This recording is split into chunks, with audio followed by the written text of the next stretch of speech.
इस divine grace अभय चरणारविंद भक्तिदान स्वाभिषेक प्रभुपाद की अनंत कोटि वैष्णव की नमाचार्य श्रहदास ठाकुर की श्री श्री गौर निताय की श्री कृष्ण बलराम की निताय गौर प्रेम। ओम नमो भगवते वासुदेवाय। ओम नमो भगवते वासुदेवाय। ओम नमो भगवते वासुदेवाय। ओम नमो भगवते वासुदेवाय। ओम नमो भगवते वासुदेवाय। ओम नमो भगवते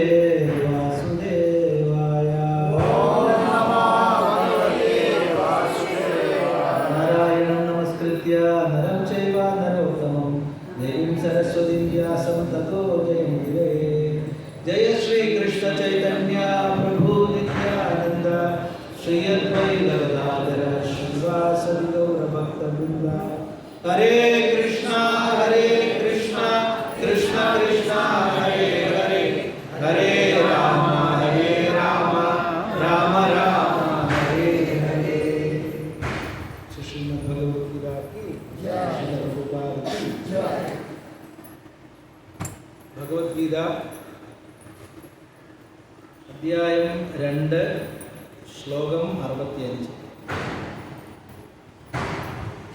പ്രസാദേ സർവദുഃഖാനാം प्रसादे सर्वदुःखानां। പ്രസാദേ സർവദുഃഖാനാം प्रसादे सर्वदुःखानां। हानिरस्योपजायते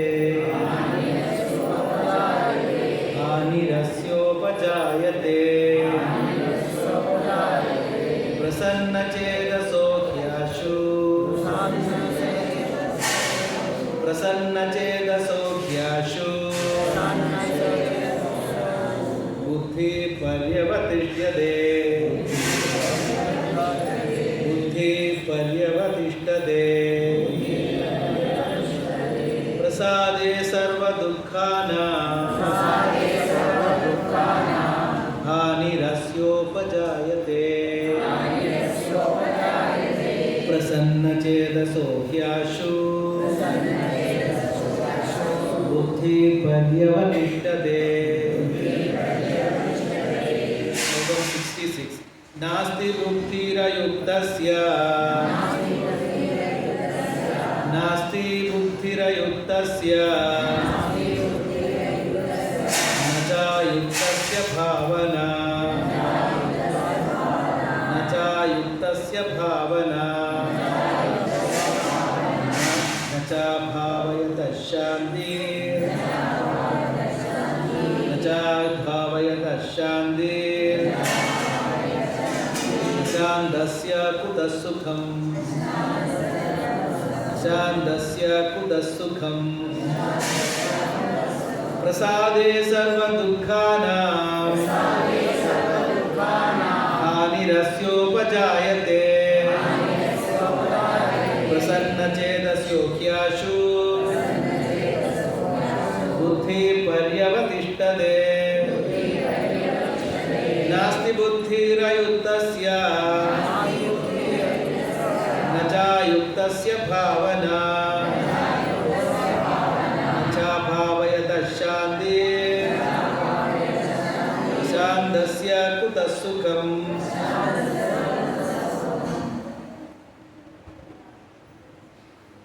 പ്രസാദേ ഭഗവാന്റെ അഹൈതുക കാരുണ്യമുണ്ടാകുമ്പോൾ അസ്യ അവന് സർവദുഃഖാനാം സകല ദുഃഖങ്ങളുടെയും ഹാനി നാശം ഉപജായതേ സംഭവിക്കുന്നു. ഹി എന്തെന്നാൽ പ്രസന്നചേതസഃ പ്രസന്നചിത്തൻ്റെ ബുദ്ധി ആശു പെട്ടെന്ന് പര്യവതിഷ്ഠതയെ വേണ്ടവണ്ണം ഉറച്ചു നിൽക്കുന്നു. കൃഷ്ണാവബോധത്തിൽ ഇപ്രകാരം തൃപ്തനായ ഒരാൾക്ക് ഭൗതികതയിലെ ത്രിവിധ ക്ലേശങ്ങൾ ഉണ്ടാകുന്നില്ല. സംതൃപ്തമായ ഈ അവബോധത്തിൽ അയാൾ താമസം വിന സ്ഥിരപ്രതിഷ്ഠ നേടുന്നു. നാസ്തി ബുദ്ധിരയുക്തസ്യ നചാഭാവസ്യ ഭാവന നചാഭാവയത ശാന്തിർ അശാന്തസ്യ കുതസുഖം. അയുക്തസ്യ കൃഷ്ണാവബോധമില്ലാത്തവന് ബുദ്ധി ആധ്യാത്മിക ബുദ്ധി ന അസ്തി ഭവിക്കുന്നില്ല.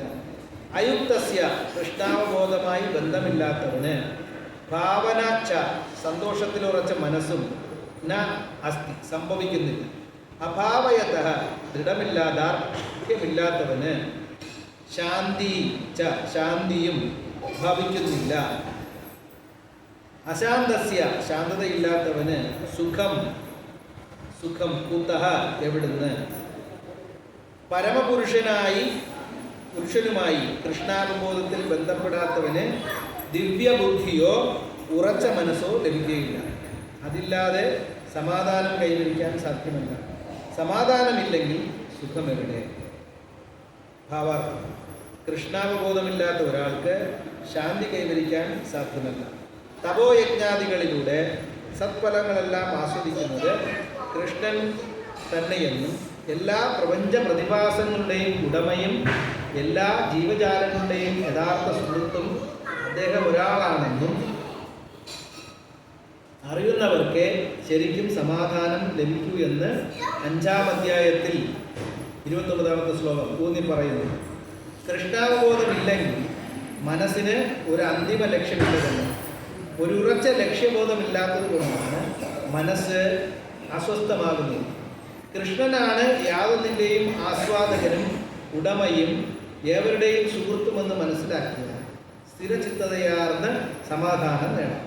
കൃഷ്ണനോട് ഒരു വിധത്തിലും ബന്ധപ്പെടാതെ പ്രവർത്തിക്കുന്നവൻ ജീവിതത്തിൽ ആധ്യാത്മികമായ ഔന്നത്യവും ശാന്തിയും വരിച്ചയാളെ പോലെ ഭാവിച്ചാലും ശരി, അയാൾ എപ്പോഴും അശാന്തനും ദുഃഖിതനുമായിരിക്കും.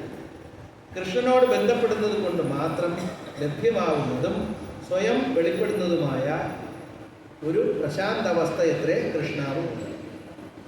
ഹരേ കൃഷ്ണ.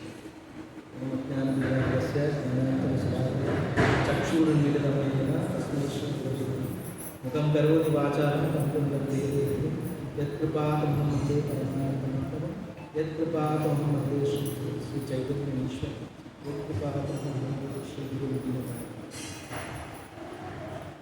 ഹരേ കൃഷ്ണ.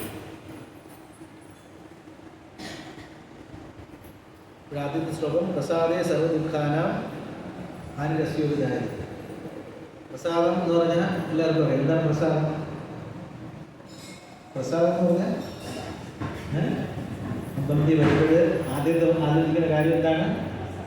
ഒരാൾ അമ്പലത്തിൽ ആദ്യം പോകുമ്പോൾ ആദ്യം ആലോചിക്കുന്ന കാര്യം പ്രസാദം. ഉച്ചയ്ക്ക് പ്രസാദം കൊടുത്തില്ലെങ്കിൽ ആരെങ്കിലും അമ്പലത്തിൽ വരുന്ന കാര്യം വളരെ കഷ്ടമാണ്. ഇവിടെ വന്ന് നിൽക്കുന്നതിൽ 50% ആൾക്കാരും വിചാരിക്കും, ഓ ഇനി അവിടെ പോയിട്ട് തിരിച്ചു വന്ന് വീട്ടിൽ വന്ന് ഞാനിതെല്ലാം ഉണ്ടാക്കി നിയോഗിക്കും, അതുകൊണ്ട് തോണ്ടാറുണ്ട് ഇല്ലേ? പ്രസാദമാണ് ഏറ്റവും പ്രധാനം. ഇവിടെ പ്രസാദം എന്നുള്ളതിന് ഇനിയൊരു അർത്ഥം, വിശാലമായ ഒരർത്ഥം. പ്രസാദം നമുക്കറിയാം, നമ്മൾ കഴിക്കുന്ന പ്രസാദമാണ്, ഭഗവാന്റെ കാരുണ്യം തന്നെയാണ് അല്ലേ? അതിന് കുറച്ചുകൂടെ വിപുലമായ ഒരർത്ഥം കാരുണ്യം. കാരുണ്യം എന്നൊരർത്ഥം. പ്രസാദം എന്ന് പറഞ്ഞാൽ കാരുണ്യം. പ്രസാദേ സർവദുഃഖാനാം ഹാനിരസ്യോപജായതേ. എല്ലാ ദുഃഖത്തിനും ഹാനി ഉണ്ടാവണമെങ്കിൽ എന്താണ് മാർഗം? പ്രസാദം കഴിക്കുക. സ്ഥിരമായി പ്രസാദം കഴിക്കുക, സ്ഥിരമായി പ്രസാദം ഉണ്ടാക്കിയെടുക്കുക. പ്രസാദം പല രീതിയിലുണ്ട്. മനപ്രസാദം, മനസ്സിൻ്റെ പ്രസാദം, മനസ്സിന് സമാധാനം കിട്ടുന്ന പ്രസാദം അല്ലേ? ചിലയിടത്ത് നമ്മളിവിടെ വന്നു കഴിഞ്ഞാൽ ചോറ്, സാമ്പാർ, ബിരിയാണി, പൊറോട്ട എല്ലാം പ്രസാദമായിട്ട് കിട്ടും. ഇനി ചില അമ്പലത്തിൽ പോയാലോ തുമ്പരയിലെ അറ്റത്ത് കുറച്ച് ചന്ദനവും കുറച്ച് തുളസിയിലയും പൂവൊക്കെ കിട്ടും. അതും എന്താണ്? പ്രസാദമാണ്. നമ്മൾ സന്തോഷമായിട്ട് വാങ്ങിച്ചിങ്ങനെ തലയിൽ വെച്ച് തൊഴുതിട്ട് ഭഗവാനെ അന്വേഷിക്കണേ, ഒരു സന്തോഷം അല്ലേ? ഭഗവാന്റെ പ്രസാദമാണ്. ഇനി അവിടെ ചെന്ന് നിന്നിട്ട് നമ്മൾ അമ്പലത്തിൽ നട തുറക്കുമ്പോൾ ഭഗവാനെ കണ്ട്, ഭഗവാന്റെ വിഗ്രഹം കണ്ട്, ഭഗവാന്റെ അഭിഷേകം കാണുമ്പോൾ നമുക്ക് മനസ്സിന് എന്തുണ്ടാവും? സന്തോഷം ഉണ്ടാവും. അതും ഒരു പ്രസാദമാണ് അല്ലേ? ഭഗവാന്റെ ഒരു. അപ്പം ഇങ്ങനെ നമുക്ക് പ്രസാദം ഉണ്ടാകുന്നു. ഇനി പ്രസാദിപ്പിക്കുന്ന, അതിനോട് നമ്മൾ പ്രസാദിപ്പിക്കുക എന്നുള്ള വാക്കുണ്ടാകും അല്ലേ? പ്രസാദം എന്ന് പറഞ്ഞാൽ എന്താണ്? പ്രസാദിപ്പിക്കുക. ഒന്നിനെ പ്രസാദിപ്പിച്ചിട്ട് നമുക്ക് കിട്ടുന്നതാണ് പ്രസാദം. നമ്മൾ പോയി ഭഗവാനെ കണ്ട് ഭഗവാനെ പ്രസാദിപ്പിച്ചിട്ട് വാങ്ങിക്കുന്നതാണ് പ്രസാദം. നമ്മൾ എങ്ങനെയാണ് ഭഗവാനെ പ്രസാദിപ്പിക്കുന്നത്? ഭഗവാനെ പ്രസാദിപ്പിച്ചാലല്ലേ പ്രസാദം കിട്ടുള്ളൂ. ഇല്ലെങ്കിലും പ്രസാദം കിട്ടും. ഭഗവാനെ നമുക്ക് പ്രസാദിപ്പിക്കുന്നതാണ്. ഭഗവാന് എന്താണോ ഇഷ്ടപ്പെട്ടത്, ഭഗവാനെ എങ്ങനെ നമുക്ക് പ്രീതിപ്പെടുത്താമെന്ന് മനസ്സിലാക്കി, ഭഗവാന് എന്താണോ സന്തോഷം എന്ന് മനസ്സിലാക്കി, അദ്ദേഹത്തിൻ്റെ ഇന്ദ്രിയങ്ങൾക്ക് ഭഗവാനെ സന്തോഷിപ്പിക്കുന്ന രീതിയിൽ ചെയ്യുന്നത് എന്താണോ അതാണ് എന്ത് ചെയ്യുന്നത്, പ്രസാദിപ്പിക്കൽ എന്ന് പറയുന്നത്. അതിൽ നിന്ന് നമുക്ക് തിരിച്ചു കിട്ടുന്നതാണ് എന്ത്, പ്രസാദം അല്ലേ? ഭഗവാന്റെ അമ്പലത്തിൽ ചെന്ന് നമ്മൾ തൂത്ത് തുടച്ച് വൃത്തിയാക്കി ഭഗവാനെ ഇഷ്ടപ്പെട്ട ആ കാര്യം ചെയ്യുമ്പോഴും നമുക്ക് എന്ത് കിട്ടും, പ്രസാദം കിട്ടും. ഭഗവാന്റെ അനുഗ്രഹം അല്ലെങ്കിൽ നമ്മുടെ മനസ്സിനെ പ്യൂരിഫൈ ചെയ്യുന്ന ആ ഒരു അനുഗ്രഹം നമുക്ക് കിട്ടും, അല്ലെങ്കിൽ ആ കാരുണ്യം നമുക്ക് കിട്ടും. അപ്പോൾ പ്രസാദത്തിൻ്റെ വളരെ വിശാലമായ അർത്ഥത്തിൽ പറഞ്ഞാൽ കാരുണ്യം എന്നാണ് പറയുന്നത്. അതുപോലെ വൈഷ്ണവ പ്രസാദം, വൈഷ്ണവരെ നമുക്ക് പ്രസാദിപ്പിക്കാം അല്ലേ? വൈഷ്ണവർക്ക് അവരുടെ സേവനത്തിൽ സഹായിക്കുകയും ഭഗവാന് വേണ്ടിയിട്ട് എന്ത് സേവനമാണെന്ന് ഇഷ്ടപ്പെട്ട് ചോദിച്ചിട്ട് അവർക്ക് വേണ്ട സേവനം ചെയ്യുകയും അവരിൽ നിന്ന് നമുക്ക് കിട്ടുന്ന പ്രസാദമാണ് അല്ലേ? നമ്മുടെ ഗുരുവോ വലിയ വൈഷ്ണവരോ ഇപ്പം ഗുരു മഹാരാജൊക്കെ വന്നു, നമ്മളെന്ത് ചെയ്യും? ഗുരു മഹാരാജിന് വേണ്ടിയിട്ട് കുക്ക് ചെയ്ത് കൊടുക്കുകയും അദ്ദേഹത്തിന് സേവനം ചെയ്യുകയും അദ്ദേഹത്തിന് വപുസേവ, അദ്ദേഹത്തിൻ്റെ ശരീരത്തെ ചെയ്യുകയും നമ്മൾ ചെയ്തിട്ടുള്ള ഇതുവരെ ചെയ്ത നമ്മളെ പ്രീച്ചിങ്ങിൻ്റെ കാര്യങ്ങൾ അദ്ദേഹത്തിന് പറഞ്ഞു കൊടുക്കുകയും നമ്മൾ ചെയ്ത പ്രീച്ചിങ്ങിൻ്റെ റിസൾട്ട് എല്ലാം അദ്ദേഹത്തിന് പറഞ്ഞു കൊടുക്കുകയും അദ്ദേഹം അതുകൊണ്ട് ഹാപ്പിയായി തീരുകയും ചെയ്യും. അത് നമുക്ക് എന്ത് തരും? കാരുണ്യം. അപ്പോൾ ഈ കാരുണ്യം കൊണ്ട് എന്തുണ്ടാവുന്നതാണ്? സർവ ദുഃഖാനാം ഹാനി അസ്യോപജായതേ, എല്ലാ ദുഃഖവും ഇല്ലാതാവും, എല്ലാ ദുഃഖവും നമുക്കില്ലാതാവും. ദുഃഖം ഇല്ലാതാക്കുന്നതിനുള്ള ഒരു ഉപാധിയാണ് എന്താണ്? പ്രസാദം. പ്രസാദം നമുക്ക് കിട്ടണമെങ്കിൽ എന്ത് ചെയ്യണം? നമ്മൾ ആരെയാണോ ഭഗവാനെ അല്ലെങ്കിൽ വൈഷ്ണവരെ നമ്മൾ പ്രസാദിപ്പിക്കണം അല്ലേ? പ്രസാദിപ്പിക്കുക. അങ്ങനെ നമ്മൾ പ്രസാദിപ്പിക്കുമ്പോൾ നമുക്ക് പ്രസാദം കിട്ടുമ്പോൾ ആ പ്രസാദം കാരുണ്യം നമുക്ക് കിട്ടും അല്ലേ?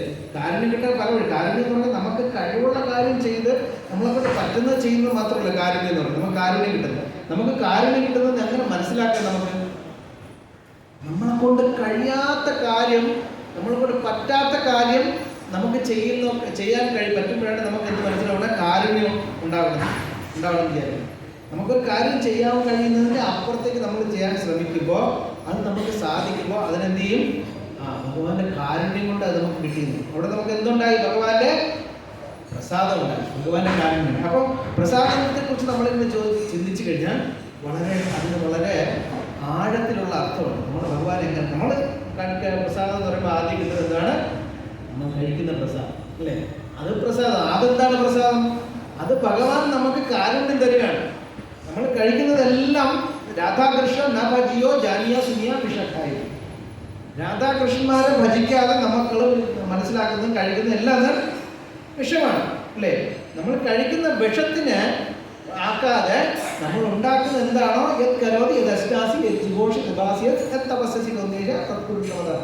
ഭഗവാൻ പറഞ്ഞാൽ അത് എനിക്ക് അർപ്പിക്കാൻ പറയണം. ഭഗവാന് വേണ്ടി അർപ്പിക്കുന്നതാണ് യജ്ഞത്തിനെ സമർപ്പിക്കുന്നതാണ് അല്ലേ? യജ്ഞശിഷ്ടാശിന സന്ത മുച്ഛന്തെ സർവ്വ, അവരെല്ലാ പാപത്തിൽ നിന്നും സമർപ്പിക്കും. യജ്ഞോ വൈ വിഷ്ണു ഭഗവാനാണ് യജ്ഞത്തിന് സമർപ്പിക്കുന്നത്. അപ്പൊ അതിൽ നമുക്ക് തിരിച്ചു കിട്ടുന്നതാണ് നമ്മൾ കഴിക്കുന്ന ആഹാര പദാർത്ഥങ്ങളും ഒരു വിധത്തിൽ അല്ലെങ്കിൽ വേറൊരു വിധത്തിൽ പാപത്തിൽ കൂടിയുള്ളത് തന്നെയാണ്. നമ്മൾ വിചാരിക്കുന്നതാണ് നോൺ വെജ് കഴിക്കാതിരുത്തി കഴിഞ്ഞാൽ നമ്മൾ പരിശുദ്ധരായി, ഇറച്ചി മുട്ട കഴിക്കുന്നു. അപ്പൊ ഞാൻ എന്താണ് ഇനി മുതൽ പാവമൊന്നുമില്ലാതെ പാപില്ലാത്തുള്ള ഒരാളാണെന്ന് പറഞ്ഞു. ഇടയ്ക്ക് എൻ്റെ അടുത്ത് ഒരാൾ ചോദിച്ചു, നിങ്ങൾ ഇറച്ചി മുട്ട കഴിക്കാത്ത ആൾക്കാർ എല്ലാം ഭയങ്കര പാപം ചെയ്യാത്ത ആൾക്കാർ സാത്വികരാണെങ്കിൽ ഹിറ്റ്ലർ ഇങ്ങനെയുള്ള ആളായിരുന്നു. ഹിറ്റ്ലർ വെജിറ്റേറിയൻ ആയിരുന്നു. ഹിറ്റ്ലർ അങ്ങനെ കൂട്ടക്കൊലയ്ക്കുന്ന മനുഷ്യനാണ് അല്ലേ? ഇറച്ചി മുട്ടയും കഴിക്കാത്ത ആളാണ്. അങ്ങനെ പാപിയാവൂലല്ലോ എന്നാണ് പറഞ്ഞത്. അപ്പോൾ വെജിറ്റേറിയൻ മാത്രം കഴിച്ചത് കൊണ്ട് മാത്രം നമ്മൾ എന്താവില്ല? പരിശുദ്ധരാവില്ല. അതിനോട് ഈ വെജിറ്റേറിയൻ നമ്മൾ കഴിച്ചില്ലേലും നമ്മൾ നോൺ വെജിറ്റേറിയൻ കഴിച്ചില്ല, വെജിറ്റേറിയൻ മാത്രം കഴിക്കുന്നെങ്കിലും നമ്മൾ ഒരു വിധത്തിൽ പാപം തന്നെയാണ് കഴിക്കുന്നത്. പാപത്തിൻ്റെ ഭക്ഷണം തന്നെയാണ് നമ്മൾ കഴിക്കുന്നത്. നമ്മൾ കഴിക്കുന്ന പച്ചക്കറി ആയാലും പാലായാലും പച്ചക്കറി നമ്മൾ കഴിക്കുന്നതാണ്, അതിന് ജീവനുള്ളതാണ്, അത് നമ്മൾ കഴിക്കുകയാണ്. അല്ലെങ്കിൽ നമ്മൾ എന്ത് ചെയ്യണം? ധ്രുവ മഹാരാജാവ് കഴിച്ച പോലെ ഉണക്ക ഇല മാത്രം കഴിച്ചിട്ടില്ലെങ്കിൽ കുറേ നാൾ ഉണക്ക ഇല കഴിക്കണം. അതല്ലെങ്കിൽ നമ്മൾ എന്ത് കഴിക്കണം? ശ്വാസം മാത്രം പിടിച്ച് അത് മാത്രം കഴിച്ചിട്ട് വേറൊരു സ്വാമി എന്നാണ് പറയുന്നത്. അകത്തോട്ട് പിടിക്കുന്നത് മാത്രമല്ല, അകത്തോട്ട് ശ്വാസവും പിടിക്കാൻ പാടില്ല. അകത്ത് തൊണ്ടയിൽ അവിടെ കൊണ്ടുവച്ചിട്ട് ഇങ്ങനെ കറക്കി ഇരിക്കണം. അത് 1-2 മാസം 3 മാസം ഇരിക്കണം. എങ്കിൽ മാത്രമേ നിങ്ങൾ അതായത് അകത്തോട്ട് ശ്വാസം ഒരു പ്രാവശ്യം പിടിക്കാമോ, പിന്നെ പിടിക്കൽ ഈ അകത്തോട്ട് പോയ സാധനത്തിന് തൊണ്ടയിൽ വെച്ച് അതാണ് പ്രാണായാമം. അങ്ങനെ നിങ്ങളെ നിങ്ങളെ ആയുസ് നീണ്ടു വരും. അങ്ങനെയാണെങ്കിൽ നിങ്ങൾക്ക് പരീക്ഷിക്കാവുള്ളൂ. പറ്റുമോ നമുക്ക്? നമ്മൾ കഴിക്കുന്ന പാവത്തിന് പ്രശ്നമാണ്. നമ്മൾ കഴിക്കുന്ന ജീവനുള്ള സാധനത്തിന് ഒരാൾ ചോദിച്ചു, ജീവനുള്ള സാധനമാണ്, ശരിയാണ്. അത് കഴിക്കുന്നെങ്കിൽ ജീവനുള്ള സാധനം. നമ്മൾ പശുവിൻ്റെ പാല് കുടിക്കുന്നു പറയുന്നെങ്കിൽ അത് എന്താണ്? പശുവിൻ്റെ കുട്ടി കുടിക്കേണ്ട സാധനം. കുട്ടിയെ നമ്മൾ മോഷ്ടിച്ച് കുടിക്കുന്നതാണ്. അവർക്ക് ഒരു കണക്ക് നോക്കിക്കഴിഞ്ഞു. എല്ലാ തരത്തിലും നമ്മൾ ഹിംസ ചെയ്യാതെയുള്ള ഒരു ഭക്ഷണമില്ല. നമുക്കൊന്നും ജീവിക്കാൻ പറ്റില്ല. ഭാഗവതത്തിൽ പറയുന്ന അപാദ സഭാവതി സബല അബല സബലേഭ്യോ അപാദ സഭാദേഭ്യോ ആ ഒരു ശ്ലോകമുണ്ട്. ജീവോ ജീവസി ജീവനം എന്ന് പറയുന്നത്. ഒന്ന് വേറൊന്നിൻ്റെ ജീവനമായിട്ട് മാറിയിരിക്കുന്നത്. നമ്മളൊന്ന് ഭക്ഷിക്കുമ്പോൾ വേറെ ഏതിനെങ്കിലും നമ്മൾ എന്ത് ചെയ്യാണ്? അതിനകത്ത് നമ്മൾ ജീവനായി. ഈ നെല്ലൊക്കെ അറുത്തെടുക്കാൻ പോകുമ്പോഴും നമ്മൾ ചുമ്മാ പരിശുദ്ധമായിട്ടാണ് കഴിക്കുന്നത്. അല്ല, അത് അറുത്തെടുക്കുമ്പം വേറെ കുറേ ജീവികളും അതിൻ്റെ കൂടെയൊക്കെ മരിക്കുകയാണ്. അതിൻ്റെ മുമ്പ് കുറേ സ്പ്രേ ചെയ്ത് കുറേ കീടങ്ങളെ നമ്മൾ കൊല്ലുകയാണ്. എല്ലായിടത്തും എന്ത് നടക്കുന്നുണ്ട്? അഹിംസ നടക്കുന്നത്. ഇപ്പം ലേറ്റസ്റ്റായിട്ട് ഇപ്പം നമ്മൾ ഈ താരിഫൊക്കെ വന്നതുകൊണ്ട് ഒരു കാര്യം കൂടെ എനിക്ക് മനസ്സിലായി. കഴിക്കുന്ന പാല് നോൺ വെജ് ആണെന്ന്. ഞാൻ അന്തം വിട്ടു, ഈ പാൽ എങ്ങനെ നോൺ വെജ് ആവുന്നുള്ളത്. അപ്പോഴാണ് ഞാൻ അറിഞ്ഞത് ഡൊണാൾഡ് ട്രംപിൻ്റെ പാല് എങ്ങനെയാണ്, അതേ പശുവിനെ വളർത്തുന്നത് എങ്ങനെയാണ് പശുവിനെ വളർത്തുന്നത് അറിയാമോ? ആരെങ്കിലും പത്രം വായിക്കാറുണ്ടോ? ന്യൂസ് കേൾക്കാറുണ്ടോ? ഇത്രയും ബഹളം ഉണ്ടായിട്ട് നിങ്ങൾ ആരും കേട്ടിട്ടില്ല. നോൺ വെജ് പാൽ ഇങ്ങനെ അറിയാമോ? അവിടുത്തെ പശുക്കൾ. അതുകൊണ്ടാണ് ഇപ്പൊ ഇന്ത്യയിൽ ഭയങ്കര പ്രശ്നത്തിൽ നിൽക്കുന്നത്. അങ്ങനെ പറയുന്നത് അവിടുത്തെ പാൽ ഇവിടെ വിൽക്കാൻ സമ്മതിക്കണം. ഇന്ത്യ പറയണേ ഞങ്ങൾക്ക് ഈ നോൺ വെജ് പാല് വേണ്ട എന്ന് പറയുന്നത്. ഞാൻ ആലോചിച്ച് നോൺ വെജ് പാല്, അതുകൊണ്ട് പാല്, നോൺ വെജ് പാല്. അവരെന്ത് ചെയ്യുന്ന അറിയാമോ? ഈ പശുവിന് ആട്, കോഴി, പട്ടി, പൂച്ച എല്ലാത്തിൻ്റെയും മാംസം കൊടുക്കും.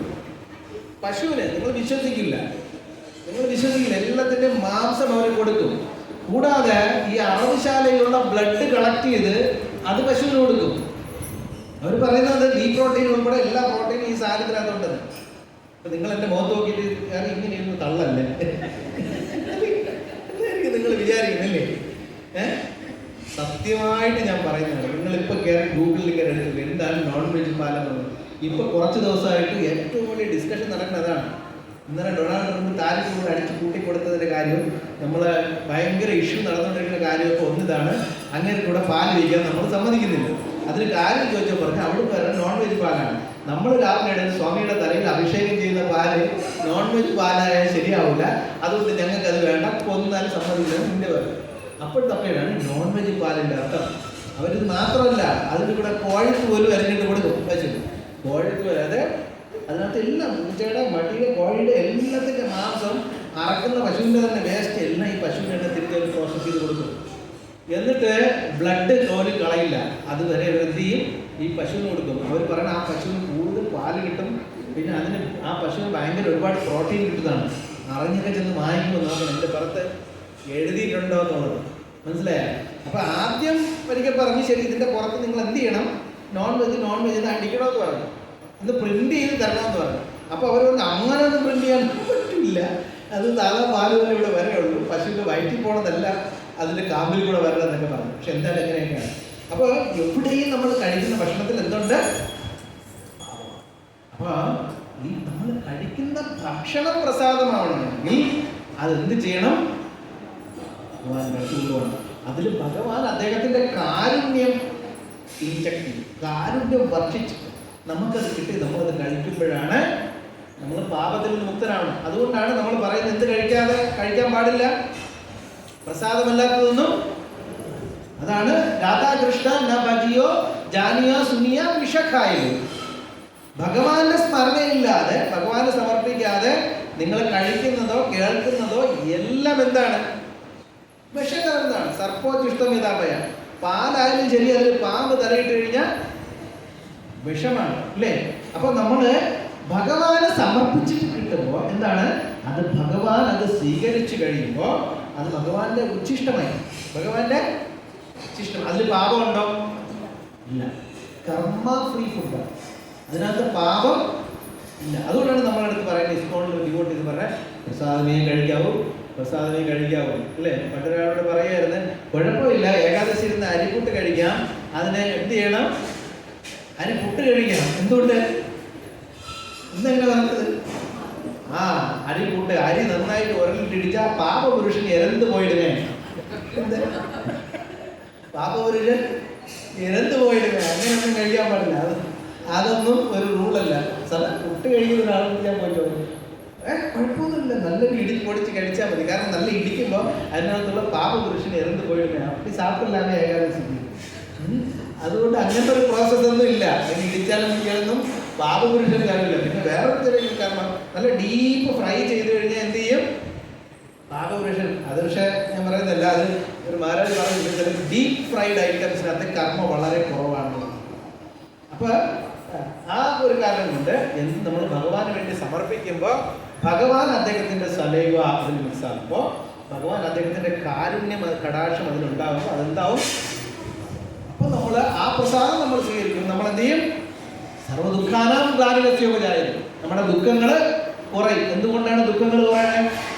കർമ്മത്തിൽ നിന്ന് പ്രിയമാണ്. ഇനി അടുത്ത വരിയിൽ പറയുന്നത് പ്രസന്ന ചേതസോ ഹ്യാശു ബുദ്ധി പര്യവസിഷ്ഠതേ. അപ്പോൾ ഒരാൾക്ക് ഇതൊക്കെ ചെയ്യണമെങ്കിൽ എന്ത് വേണം? ബുദ്ധി വേണം അല്ലേ? അപ്പൊ ബുദ്ധി വേണമെന്ന് ആർക്കാ ബുദ്ധി വരുള്ളൂ എന്ന് പറയുന്നത്? പ്രസന്ന ചേതസ.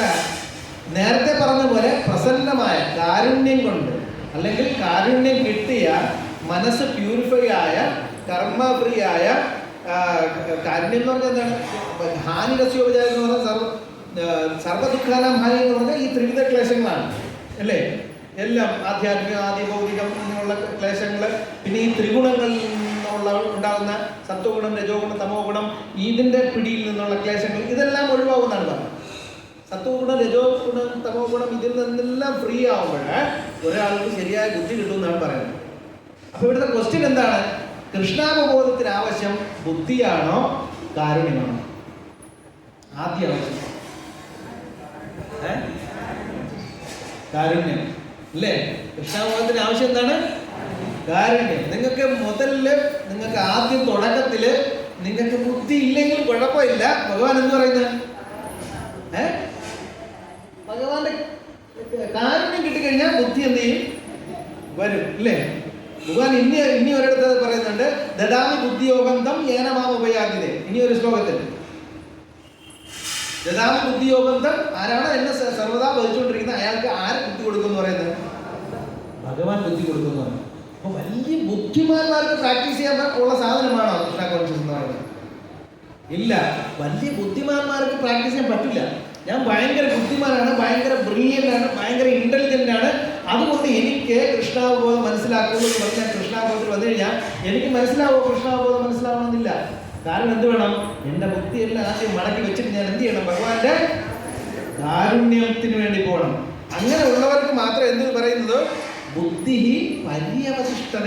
പര്യവശിഷ്ടത എന്ന് പറഞ്ഞാൽ എന്താണ്? വേണ്ട മണ്ണ് ഉറച്ചു ബുദ്ധിയുള്ളൂ എന്ന് പറയുന്നത്. ഉറച്ച ബുദ്ധി ഉണ്ടാവുകയുള്ളൂ. അപ്പൊ നമുക്ക് ഭക്തി ഉണ്ടാവണമെങ്കിൽ എന്താവശ്യമാണ്? ബുദ്ധി ആവശ്യമാണ് അല്ലേ? പക്ഷെ ബുദ്ധി ഉണ്ടെങ്കിലേ ഭക്തി ഉണ്ടാക്കാൻ പറ്റുള്ളൂ.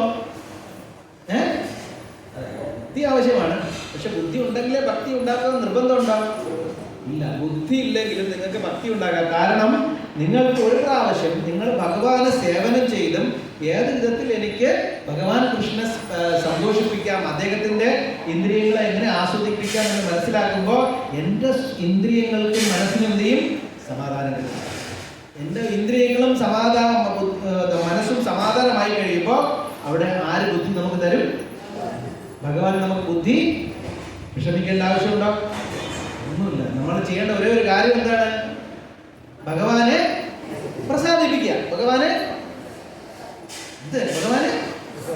പ്രസാദിപ്പിക്കാനുള്ള മാർഗം എന്താണ്?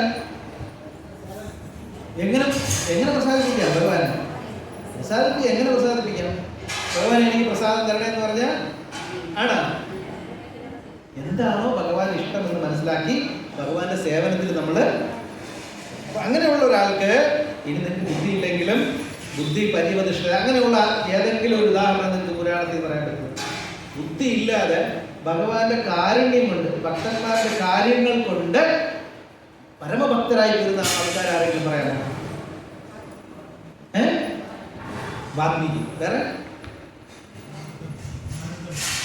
നാരദമുനി. എന്താ? പ്രഹ്ലാദൻ കാരുണ്യം കൊണ്ടുണ്ടായതാണ്, അസുരനായിരുന്നു. പക്ഷെ ആരുടെ ഉദരത്തിലുണ്ടായിരുന്നപ്പോ? ദയാലുവിന്റെ ഉദരത്തിൽ. ഇപ്പൊ ആ പേരൊക്കെ ഇപ്പൊ എല്ലാവർക്കും അറിയാം.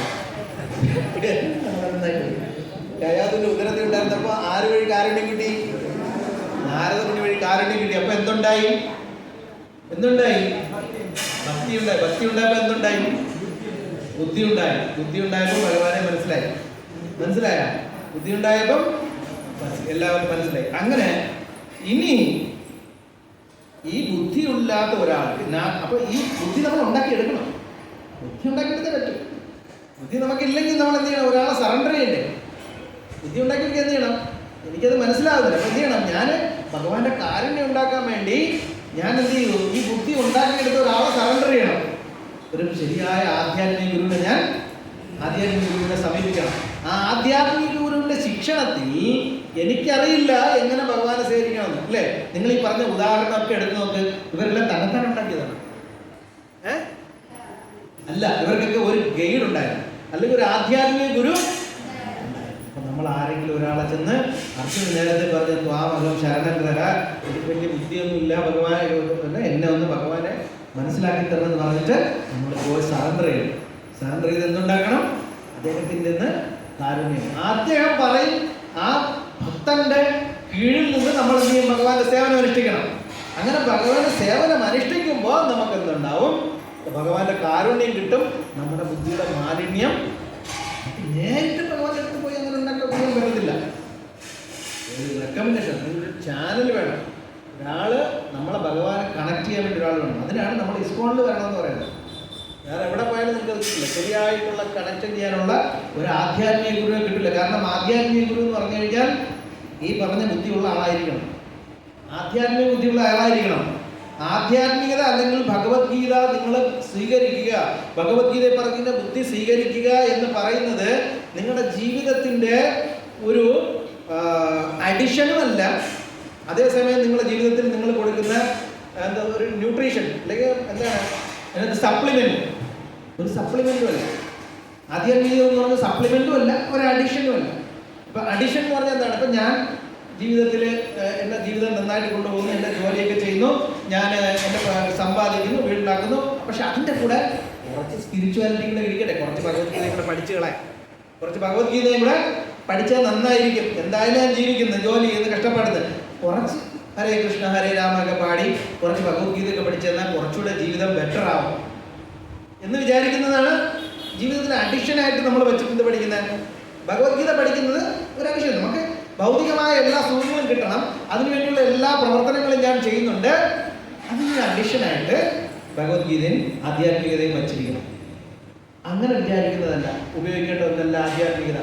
അങ്ങനെയുള്ള ഒരാൾക്ക് എന്തില്ല, ഈ ബുദ്ധി കിട്ടൂല. ഇനി ഇതിനൊരു സപ്ലിമെന്റ് ആയിട്ട് എടുക്കാം. ഒരു സപ്ലിമെന്റ് ആയിട്ട്, സപ്ലിമെന്റ് എന്ന് പറഞ്ഞാൽ എന്താണ്?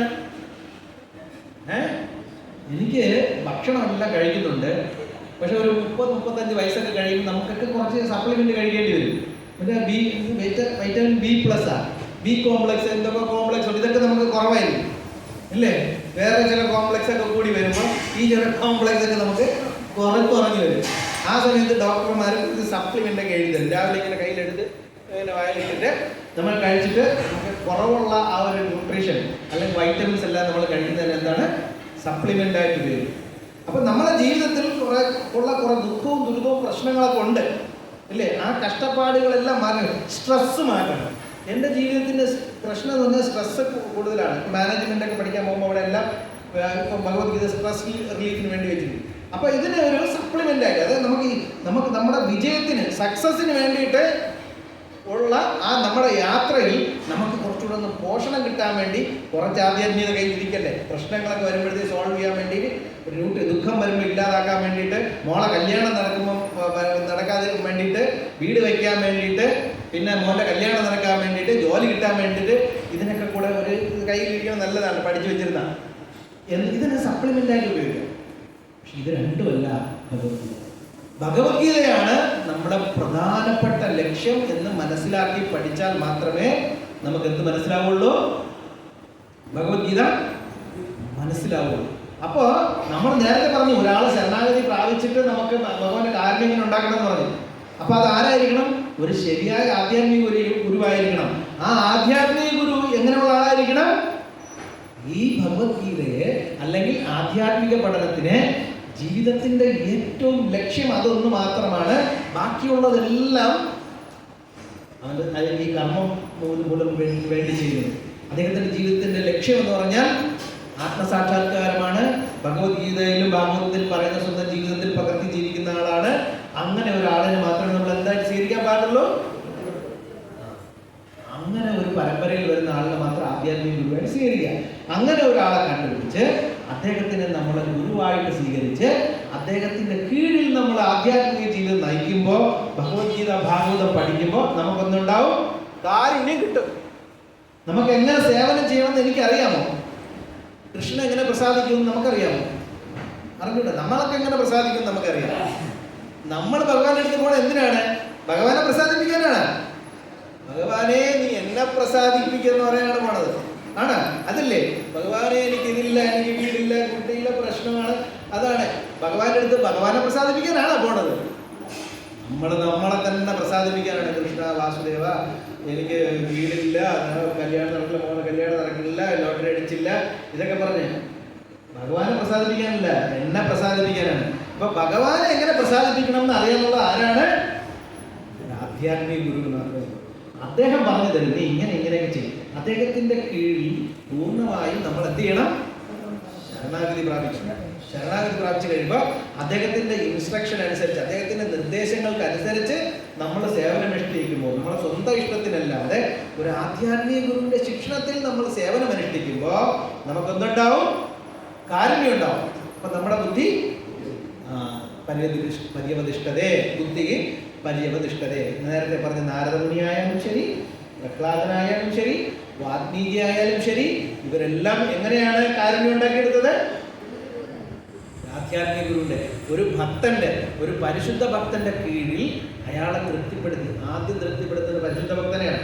തൃപ്തിപ്പെടുത്തണം അല്ലേ? ഭക്തന് പരിശുദ്ധ ഭക്തനെ തൃപ്തിപ്പെടുത്തണമെങ്കിൽ അദ്ദേഹത്തിന് സബ്മിസീവ് ആയിരിക്കണം അല്ലേ? അല്ലെങ്കിൽ ആധ്യാത്മിക ഗുരു വിചാരിക്കണം ഞാൻ ചെന്ന് ഇനിയിപ്പോൾ എൻ്റെ അടുത്ത് പറയണം ഇവൻ നാളെ മുതൽ അമ്പലത്തിൽ വരില്ല അല്ലേ? അല്ലെങ്കിൽ നാളെ മുതൽ ഈ സേവനം ചെയ്യരുത് ചെയ്യാൻ പറഞ്ഞു കഴിഞ്ഞാൽ അതെനിക്ക് ഇഷ്ടമില്ല ഗുരു, നാളെ മുതൽ ഞാൻ വരുന്നില്ല എന്ന് പറഞ്ഞു പോകും. അങ്ങനെ ഒരു പേടി ആരുടെ മനസ്സിലുണ്ടാകാൻ പാടില്ല? ഗുരുവിന്റെ മനസ്സിൽ ഉണ്ടാകാൻ പാടില്ല. ഗുരുവിന്റെ കാരുണ്യം വേറൊരു രീതിയിലായി പോകും. പാവപ്പെട്ടവൻ വെളിയിൽ പോയി കഴിഞ്ഞാൽ വെള്ളത്തിൽ മുങ്ങിച്ചാവും, അതുകൊണ്ട് ഒന്നും ചെയ്തില്ലെങ്കിലും കുഴപ്പമില്ല, നീ ഇവിടെ ഇങ്ങനെ ഇരുന്നോ എന്ന് പറഞ്ഞ് ഇരുത്തേണ്ടി വരും. അങ്ങനത്തെ കാരുണ്യം കൊടുത്തിരുത്തിക്കുന്നവരും കാണും. ഇനി വേറൊരു തരം ശിഷ്യന്മാരുണ്ട്, എന്നെ വേണമെങ്കിൽ എന്ത് വേണോ അങ്ങ് ചെയ്തോളൂ, അങ്ങനെ ഒരു ടൂളായിട്ട് വേണം ഉപയോഗിച്ചോളൂ. അങ്ങ് പറഞ്ഞാൽ എൻ്റെ സാധന എന്ന് പറഞ്ഞാൽ ചെളിക്കിടന്ന് ഉരുളുന്നതാണ്. അങ്ങ് പറഞ്ഞാൽ എൻ്റെ സാധന എന്ന് പറഞ്ഞാൽ ഇവിടുത്തെ കക്കൂസ് കഴിയുന്നതാണ് എൻ്റെ സാധന. ആ രീതിയിൽ സമർപ്പിച്ച ഒരു ഭക്തന് മാത്രമേ ആധ്യാത്മിക ഗുരുവിന്റെ കയ്യിൽ കാര്യങ്ങൾ മനസ്സിലാക്കാൻ പറ്റൂ. അതായത് ആധ്യാത്മിക ഗുരുവിനെ നമ്മൾ ക്വസ്റ്റ്യൻ ചെയ്യാൻ പാടില്ല. അദ്ദേഹം എന്ത് പറയാം, അദ്ദേഹത്തിന് നമ്മളെ ഏത് രീതിയിൽ ഉപയോഗിക്കാനുള്ള ഒരു ടൂളായിട്ട് നമ്മൾ മാറണം. അങ്ങനെ നമുക്ക് കാരുണ്യം കിട്ടും അല്ലേ? അപ്പൊ അങ്ങനെയാണ് ആ ബുദ്ധി. നാസ്തി ബുദ്ധി രൈതസ്യ. അപ്പൊ ഇതിൽ അടുത്ത ശ്ലോകത്തിൽ എന്താ പറയുന്നത്? കൃഷ്ണാവബോധമില്ലാത്തവന് ആധ്യാത്മിക ബുദ്ധി ഭവിക്കുന്നില്ല. ലോകത്ത് ഒരുപാട് ബുദ്ധിമാന്മാരുണ്ട്. നിന്റെ ബുദ്ധി റോക്കറ്റ് പോലെയാണെന്ന് നമുക്ക് പറയാം. റോക്കറ്റ് പോലെയൊക്കെയുള്ള ബുദ്ധി ഒക്കെ ഉണ്ട്, വിമാനം പോലത്തെ ഉള്ള ബുദ്ധിയുണ്ട്. പക്ഷെ ഈ ബുദ്ധിയൊന്നും എന്തല്ല, അയുക്തസ്യ പര്യവതിഷ്ഠത. നേരത്തെ പറഞ്ഞ പോലെ വേണ്ടുമെന്ന ഉറച്ച ബുദ്ധിയായിരിക്കില്ല. അയാൾക്ക് എന്തുണ്ടാവില്ല? കൃഷ്ണാവബോധം ഉണ്ടാവില്ല. കാരണം അയാളുടെ മനസ്സും ഒന്നും പ്രസന്നമില്ല. അവർ നമ്മളെ മുമ്പ് ഭയങ്കര പ്രസന്നരാണെന്നും വളരെ ശാന്തരാണെന്നും ഒക്കെ അഭിനയിക്കുന്നുണ്ടാവും. യഥാർത്ഥത്തിൽ അവരങ്ങനെ ബുദ്ധിയുള്ള ആൾക്കാരാണോ? അവർക്ക് അങ്ങനെയുള്ള ബുദ്ധിയല്ല. യഥാർത്ഥ ബുദ്ധി ഒരാൾ കൃഷ്ണാവബോധത്തിൽ ഉറച്ച ആളായിരിക്കണം. കൃഷ്ണ കോൺഷ്യസ് ഉള്ള ഒരാളിന് മാത്രമേ യഥാർത്ഥത്തിൽ ബുദ്ധി ഉണ്ടാവും. അതാണ് നെക്സ്റ്റ് ലോകം. നാസ്തി ബുദ്ധിരായുക്തസ്യ നജായുക്തസി ഭാവന. അങ്ങനെ ഉള്ള ഒരാളിന് ഒരിക്കലും ഭാവന ഉണ്ടാവുകയില്ല. ഭാവന എന്ന് പറഞ്ഞാൽ എന്താണ്? നമ്മൾ പലതിനെ കുറിച്ചും ഭാവിക്കൂലേ? പലതിനെ കുറിച്ച് നമ്മളൊരു ഭാവന വിടർന്നു പോകില്ലേ? ഉദാഹരണത്തിന് ഭക്തിയിൽ എങ്ങനെ നമുക്ക് സേവനത്തിൽ ഭാവന ഉണ്ടാക്കാമെന്ന് ഞാൻ പറയാം. എൻ്റെ ഒരു ചെറിയ ഒരു ഉദാഹരണം പറഞ്ഞ് മനസ്സിലാക്കാൻ ശ്രമിക്കാം. ഭക്തിയിൽ എങ്ങനെ ഉണ്ടാക്കുന്നത്? ഇപ്പോൾ ഉദാഹരണത്തിന് ഞാൻ പൂജാ ഡിപ്പാർട്ട്മെൻറ്റിൽ സേവ ചെയ്യുന്ന ഒരാളാണ്. ഞാൻ പൂജ അസിസ്റ്റൻ്റാണ്. അപ്പോൾ നാളെ രാവിലത്തേക്ക് എനിക്ക് പൂക്കളൊക്കെ സെറ്റ് ചെയ്ത് വെക്കണം. അടുത്ത ദിവസം പൂജാരിക്ക് ഒന്ന് എടുക്കാൻ വേണ്ടി എല്ലാം സെറ്റ് ചെയ്തിരിക്കുന്ന ഒരു അസിസ്റ്റൻ്റാണ് ഞാനിത്. ഞാൻ ആ ഓരോ പ്ലേറ്റിൽ പൂവ് എടുത്ത് വയ്ക്കുമ്പോഴും പൂവൊക്കെ എടുത്ത് വയ്ക്കുമ്പോഴും ഞാൻ എന്താണ് ചിന്തിക്കുന്നത്? ഈ പൂവ് ഭഗവാന് സമർപ്പിക്കാനാണ്. അപ്പോൾ അതിന് ഞെട്ടൊക്കെ ഞാൻ ഇറുത്ത് അതിനൊക്കെ വച്ച് വളരെ ഡെക്കറേറ്റീവായിട്ട് വച്ച് ഓരോ പൂവെടുത്ത് അതിൽ പൂവുണ്ടോ, അതിനകത്ത് ഇതുണ്ടോ, വൃത്തിയുണ്ടോ, അതിനകത്ത് അഴുകിയ പൂവുണ്ടോ, ഇതൊക്കെ ഞാൻ ആലോചിക്കും എൻ്റെ ഭാവനയിൽ. കാരണം നാളെ ഇത് ആർക്ക് പോവേണ്ട പൂവാണിത്? ഭഗവാന് പോവേണ്ട പൂവാണ്, ഭഗവാന് സമർപ്പിക്കേണ്ട പൂവ്. അയാളുടെ ഭാവന അങ്ങനെ വരും. കൃഷ്ണാവബോധത്തിൽ അയാളുടെ ഭാവന വരും. ഈ പൂവ് ഉപയോഗിക്കുമ്പോൾ ആ പ്ലേറ്റിൽ ഓരോ പൂവ് അടുക്കി വയ്ക്കുമ്പോൾ അതിനകത്തുള്ള കേടെല്ലാം മാറ്റി പുഴുണ്ടോ നോക്കി ഇതിലെ ഞെട്ടൊക്കെ എടുത്ത് നോക്കും. മനസ്സിലായോ? അയാൾ പഴം എടുത്ത് വയ്ക്കുമ്പോൾ ഒരു പഴം എടുത്ത് കണ്ടിക്കുമ്പോൾ അയാളായിരിക്കും ഈ പഴം ഭഗവാൻ കണ്ടാൽ ഇഷ്ടപ്പെടുമോ? ഈ പഴം കുറഞ്ഞു പോയില്ലേ? ഞാൻ ഇന്നലെ രാത്രി നമ്മുടെ പൂജ ഫ്രിഡ്ജ് തുറന്നു നോക്കിയപ്പോൾ അതിനകത്ത് മറ്റേ മാതള ഇരിക്കുന്നു. അതെല്ലാം ഇങ്ങനെ ഉണങ്ങി ഡ്രൈ ആയി ഇങ്ങനെ ഇരിക്കുന്നു, ചുളുങ്ങിയിരിക്കുന്നു. അപ്പോൾ ഒരു ഡിവോട്ടിക്ക് അത് കണ്ടു കഴിഞ്ഞാൽ അത് തോന്നില്ല, അയ്യോ ഇതെങ്ങനെ ഞാൻ ഭഗവാന്റെ മുമ്പ് കൊണ്ട് വയ്ക്കും. അപ്പോൾ അയാൾ എന്ത് ചെയ്യും? ആ പുതിയ നല്ല പഴങ്ങൾ തേടിയെടുക്കാൻ നോക്കും. ഇല്ലേ? ശബരി എങ്ങനെ കൊടുത്തോ അതുപോലെ ശബരി എങ്ങനെ ഭഗവാൻ ഓഫർ കൊടുത്തു, ഓരോ പഴവും എടുത്ത് ബെസ്റ്റ് ആണോ എന്ന് നോക്കി, ആ ഭാവന അതാണ്, ബെസ്റ്റ് ആണോ എന്ന് നോക്കിയിട്ടാണ് കൊടുക്കുന്നത്. അല്ലേ? ഇത് പൂജാരി കൊണ്ടുവന്ന് വയ്ക്കാൻ നോക്കുമ്പോൾ പാമ്പഴ വേറെ പാമ്പഴൊന്നുമില്ല, പഴുക്ക് പോലെ ആരോഗ്യം 100 രൂപയ്ക്ക് 2.5 കിലോ 100 രൂപയ്ക്ക് കൊടുത്ത മാമ്പഴം കൊടുക്കുന്നത്. അടുത്ത ദിവസം എടുത്ത് നോക്കിയപ്പോഴും ഞാൻ ആളിനൊക്കെ കണ്ടു മാമ്പഴം അങ്ങനെ ഇരിക്കുന്നു, എല്ലാം റെഡിയായിരിക്കും. ഒരു ഡിവോട്ടി കൊണ്ടുവന്നില്ലേ, നമ്മളങ്ങനെ എടുത്ത് മാറ്റും, അതങ്ങനെ തന്നെ വെച്ചിട്ട് അങ്ങനെ എടുക്കും. അടുത്ത് നെക്സ്റ്റ് ടൈം വന്ന ആളെന്ത് ചെയ്തു? അതിനെ എടുത്ത് നോക്കിയപ്പോൾ കുഴപ്പമില്ല, ചപ്പ് നോക്കിയപ്പോൾ എൻ്റെ അകത്തെല്ലാം ജ്യൂസ് ബോട്ടിൽ പോലെയൊക്കെ ഇരിക്കുന്നു. പുള്ളി അതിനകത്ത് എടുത്തിട്ട് ഇങ്ങനെ വെട്ടി എടുത്തിട്ട് വെച്ച് എങ്ങനെ ഇരിക്കും? അത് എടുത്ത് പാത്രത്തിൽ ഇടുമ്പോൾ തന്നെ ഒരുമാതിരി ഇരിക്കും. അത് നിങ്ങളുടെ കുമ്പോ വെച്ച് എങ്ങനെ ഇരിക്കും? നിങ്ങൾ കഴിക്കുമോ? പക്ഷെ ഒരു ഭക്തൻ എന്ത് ചെയ്യും? അത് ആലോചിക്കും. ഈ ഫ്രൂട്ട് കാണുമ്പോൾ ഒരാളെ ഒരു ഭക്ഷണം കാണുമ്പോൾ അവരെന്ത് ചെയ്യും? ആദ്യം അത് നാക്കിൽ വെച്ച് ടേസ്റ്റ് ചെയ്യുന്നതിന് മുമ്പ് അവരുടെ കണ്ണുകളാണ് അത് ടേസ്റ്റ് ചെയ്യുന്നത്. അപ്പോൾ ഭക്തന്മാരുടെ മുമ്പിൽ ഭക്തന്മാർ ഭഗവാന് വേണ്ടി കൊണ്ടുപോകുമ്പോൾ അവരുടെ ഭാവന എങ്ങനെയാണ്? ഈ ഫ്രൂട്ട് ആർക്ക് കഴിക്കേണ്ടതാണ്? ഭഗവാന് കൊടുക്കേണ്ടതാണ്. ഭഗവാൻ ഇത് കാണുമ്പോൾ ഇഷ്ടപ്പെടുമോ? രാധാറാണി ഇതിനെ അക്സെപ്റ്റ് ചെയ്യുമോ? ഭക്തന്മാർ ഇങ്ങനെ ചിന്തിക്കാൻ തുടങ്ങും. അയാൾ ആ പഴത്തിനെ ഉപേക്ഷിച്ചിട്ട് അത് നല്ലതാണോ നോക്കും, അതിന് കട്ടിച്ച് കളയും. ആപ്പിൾ ആണെങ്കിൽ അതിൻ്റെ തൊലി ഉരിക്കുക, അങ്ങനെ ഭാവനയോടുകൂടി അതിനെ ചെയ്യാൻ തുടങ്ങും. ഓരോ സേവനവും തറ തുടയ്ക്കാൻ ഏൽപ്പിച്ചാലും ഇത് ഭഗവാന്റെ ക്ഷേത്രമാണ്. ഇവിടെ ഭഗവാൻ നാളെ നോക്കും, നാളെ രാവിലെ തുറക്കുമ്പോൾ കൃഷ്ണൻ നോക്കുമ്പോൾ ഇവിടെ നല്ല തിളങ്ങിയിരിക്കണം, ഭഗവാൻ കാണുന്ന സ്ഥലമാണ്. ഇല്ലേ? അല്ലെങ്കിൽ എന്നിട്ട് മോക്ക് പിടിച്ച് ക്ലീൻ ചെയ്ത് എന്ന് പറഞ്ഞിട്ട് പോയി കഴിഞ്ഞാൽ അതിനകത്ത് ഭാവനയുണ്ടോ? അതിനകത്ത് ഭാവനയില്ല. അതിനകത്ത് കൃഷ്ണാബോധം. നമ്മൾ ചെയ്യുന്ന ഓരോ സർവീസും ഓരോ സേവനവും അതിനകത്ത് എന്തുണ്ടായിരിക്കണം? നമ്മുടെ ഭഗവാന്റെ അടുത്തുള്ള നമ്മുടെ താല്പര്യം, ഭഗവാന്റെ അടുത്തുള്ള ഇഷ്ടം അതിനകത്തുണ്ടായിരിക്കണം. ഓരോന്നും നമ്മൾ ചെയ്യുമ്പോഴും ഇത് ഭഗവാൻ സാറ്റിസ്ഫൈഡ് ആണോ, ഭഗവാൻ ഇഷ്ടപ്പെടുമോ എന്ന് നമ്മൾ ചിന്തിച്ച് ചെയ്യും. അതാണ് ഭാവന. അപ്പൊ നാസ്തി ബുദ്ധി അയുക്തസ്യ നചായുക്തസ്യ ഭാവന. അങ്ങനെ യുക്തിയല്ല. കൃഷ്ണാവബോധത്തിൽ ഉറയ്ക്കാത്തവരുണ്ട് ബംഗാളി പണിയും പോലെ പണിതിട്ട് പോകും. ഇല്ലേ? ബംഗാളി പാത്രം കഴുകുന്നതും ഭക്തന്മാർ പാത്രം കഴുകുന്ന ഒന്നാളും പോലെയാണ്. മാല കെട്ടാൻ സമയം ഇതില്ലാതെ വരുമ്പോൾ നമുക്ക് ബംഗാളിക്കും മാല കെട്ടാം, അപ്പുറത്ത് കടയിൽ ചെന്ന് മാല കെട്ടാം. ഇതേ മാല നമ്മുടെ ശശികല മാതാജി ദീപം കെട്ടി എങ്ങനെ ഇരിക്കും? നിങ്ങൾ കണ്ടിട്ടുണ്ടോ? എങ്ങനെ ഇരിക്കും? അവർ ശമ്പളം വാങ്ങിച്ചിട്ടാണ് കെട്ടുന്നത്. അവർക്ക് വീട്ടിൽ വേറെ ജോലി ഇല്ലാത്തവരാണ് വന്നത് കെട്ടുന്നത്. ശശികല മാതാജിയും ടീമും അവിടെ നിന്ന് കെട്ടുന്നത് അവർക്ക് ജോലി കൂലി ഇല്ലാത്തവരാണ്. അല്ല, അവർക്ക് വീട്ടിൽ 100 ജോലിയുണ്ട്. എങ്കിലും അവർ വന്നിട്ട് ഉച്ചയ്ക്ക് 2 മണിക്ക് ഇരുന്നാൽ ചിലപ്പോൾ വൈകുന്നേരം 6-7 മണിയാകുമ്പോഴാണ് കെട്ടിയിട്ട് പോണേ. ആ മാല നമുക്ക് കാണുമ്പോൾ തന്നെ അതിൻ്റെ ഭംഗി കാണും. കാരണം അതിനകത്ത് അവരുടെ സമർപ്പണമുണ്ട്. അതേപോലെ ഇരിക്കുമോ ഇതുപോലത്തെ മാല? ഇതെല്ലാം ഭഗവാൻ സമർപ്പിച്ചാണ് ഞാൻ പറയുന്നത്. അപ്പോൾ ഭക്തന്മാർ അതിനകത്ത് ഭക്തിയോടെ ചെയ്യുമ്പോൾ അതിൻ്റെ സന്തോഷവും അതിൽ നിന്ന് അവർക്ക് കിട്ടുന്ന കാരുണ്യം വേറെ ആയിരിക്കും. അപ്പൊ നാസ്തി ബുദ്ധിരയുക്തസ്യ നചായുക്തസ്യ ഭാവന നച ഭാവയത ശാന്തി. അങ്ങനെ ഭാവനയില്ലാത്ത കൃഷ്ണാവബോധത്തിൽ ബോധമില്ലാതെ ഉള്ള പ്രവൃത്തിയിൽ ഏർപ്പെടുന്ന ആളിനെ എന്തുണ്ടാവില്ല? ശാന്തി ഉണ്ടാവില്ല.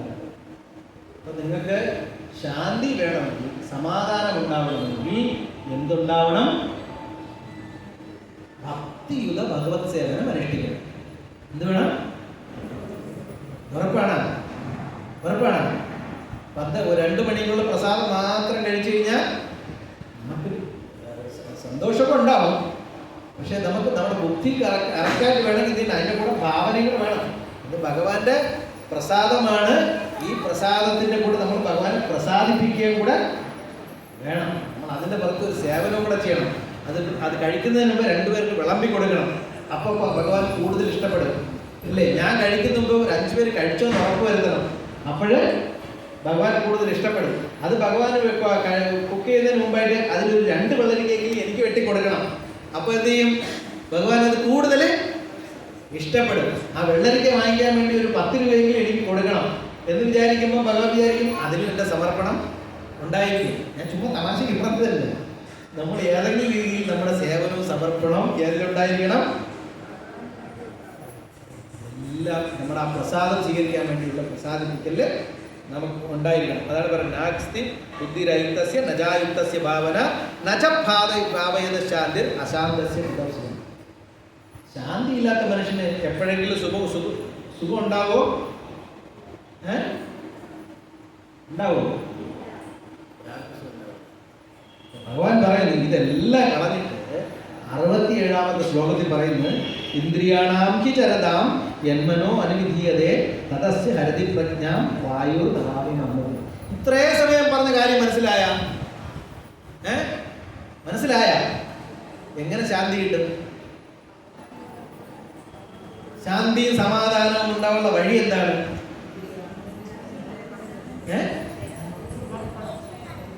കേട്ടില്ല? ഭഗവാന്റെ കാരുണ്യം ഉണ്ടാക്കണം. ഭഗവാന്റെ കാരുണ്യം ഉണ്ടാക്കാൻ വേണ്ടി ഭക്തിയുത ഭഗവത് സേവനം നമ്മൾ എപ്പോഴും ചെയ്യണം. ആ പ്രസാദം നമ്മൾ സ്വീകരിക്കണം. ഭഗവാന്റെ പ്രസാദം ഉണ്ടാവണം എന്ന് പറയും. ഇതൊന്നും ചെയ്യാത്ത ആളിന്റെ കാര്യമാണ് അടുത്ത് പറയാൻ പോകുന്നത്. ഇതിലൊന്നും ഏർപ്പെടാതെ ഉള്ള ഒരാളാണ്. അയാളെ മനസ്സ് എങ്ങനെയുള്ള ആളാണ്? ഇന്ദ്രിയാണാം ഹി ചരതാം യന്മനോനുവിധീയതേ തദസ്യ ഹരതി പ്രജ്ഞാം വായുർ നമാമി ഭാഗവസി. ഇതൊന്നും ചെയ്യാത്ത ആൾ എങ്ങനെയായിരിക്കും? ഇന്ദ്രിയാണാം ഹി ചരതാം, വിഷയങ്ങളിൽ ചരിക്കുന്ന ഇന്ദ്രിയങ്ങൾക്ക് യഥാത്മന യാതൊരു മനസ്സ് അനുവിധീയതയെ നിരന്തരം പ്രവർത്തിക്കുന്ന അത് വായുഹു അംഭസി, ജലത്തിൽ കാറ്റടിച്ചു കൊണ്ടുപോകുന്ന തോണി പോലെ. നാഭം എന്ന് പറയുന്ന തോണി. അസ്യ, അവന്റെ പ്രജ്ഞ ബുദ്ധിയെ ഹരതി.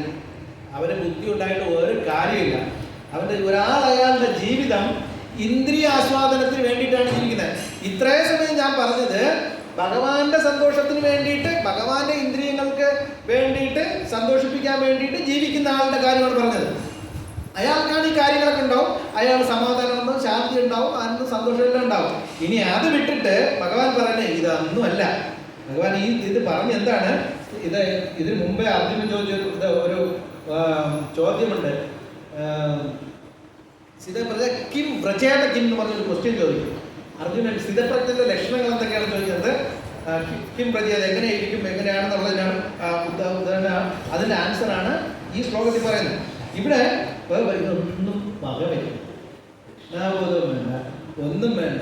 ഞാൻ ജോലി ചെയ്ത് എൻ്റെ മക്കളെ കൂടെയൊക്കെ സമാധാനമായി എൻ്റെ ഇന്ദ്രിയങ്ങളെ സംതൃപ്തി വരുത്തി എനിക്ക് സുഖമായിട്ട് ജീവിക്കണം എന്ന് പറഞ്ഞ് എൻ്റെ ഇന്ദ്രിയ സുഖത്തിന് വേണ്ടി ജീവിക്കുന്ന ആളുടെ ബുദ്ധി എങ്ങനെയായിരിക്കും? വെള്ളത്തിലെ തോണിയെ കൊടുങ്കാറ്റെന്ന പോലെ അലയുന്ന ഇന്ദ്രിയങ്ങളിൽ ഏതെങ്കിലും ഒന്നിൽ മനസ്സിനെ കേന്ദ്രീകരിക്കുവാൻ മനുഷ്യന്റെ ബുദ്ധി അത് വലിച്ചെടുക്കുന്നു. വെള്ളത്തിൽപ്പെട്ട തോണി, വെള്ളത്തിലിരിക്കുന്ന തോണിയെ കാറ്റ് കൊടുങ്കാറ്റ് അടിച്ചുകൊണ്ട് പോയി എങ്ങനെയിരിക്കും? അതിന് സ്ഥിരമായിട്ട് എങ്ങനെ തിരിക്കാൻ പറ്റുമോ? അതിനകത്തിരിക്കുന്ന ആളിന് സമാധാനമായിട്ട് എങ്ങനെ തിരിക്കാൻ പറ്റുമോ? അങ്ങനെ ആയിരിക്കും അയാളുടെ ബുദ്ധി മനസ്സും. അതായത് കൊടുങ്കാറ്റിൽപ്പെട്ട തോണി, വെള്ളത്തിൽപ്പെട്ട തോണിയെ പോലെ അത് ഏതെങ്കിലും ഒരു ഇന്ദ്രിയ സുഖത്തിന്റെ പിന്നാലെ അലഞ്ഞു തിരിഞ്ഞ് മനസ്സിലായോ? അങ്ങനെ ഒരു അവസ്ഥയായിരിക്കും. അതിന് പറഞ്ഞ എല്ലാ ഇന്ദ്രിയങ്ങളും ഭഗവത് സേവനത്തിൽ ഏർപ്പെടാത്ത പക്ഷം അവയിൽ വിഷലോലുപമായ ഒന്ന് മാത്രം മതി.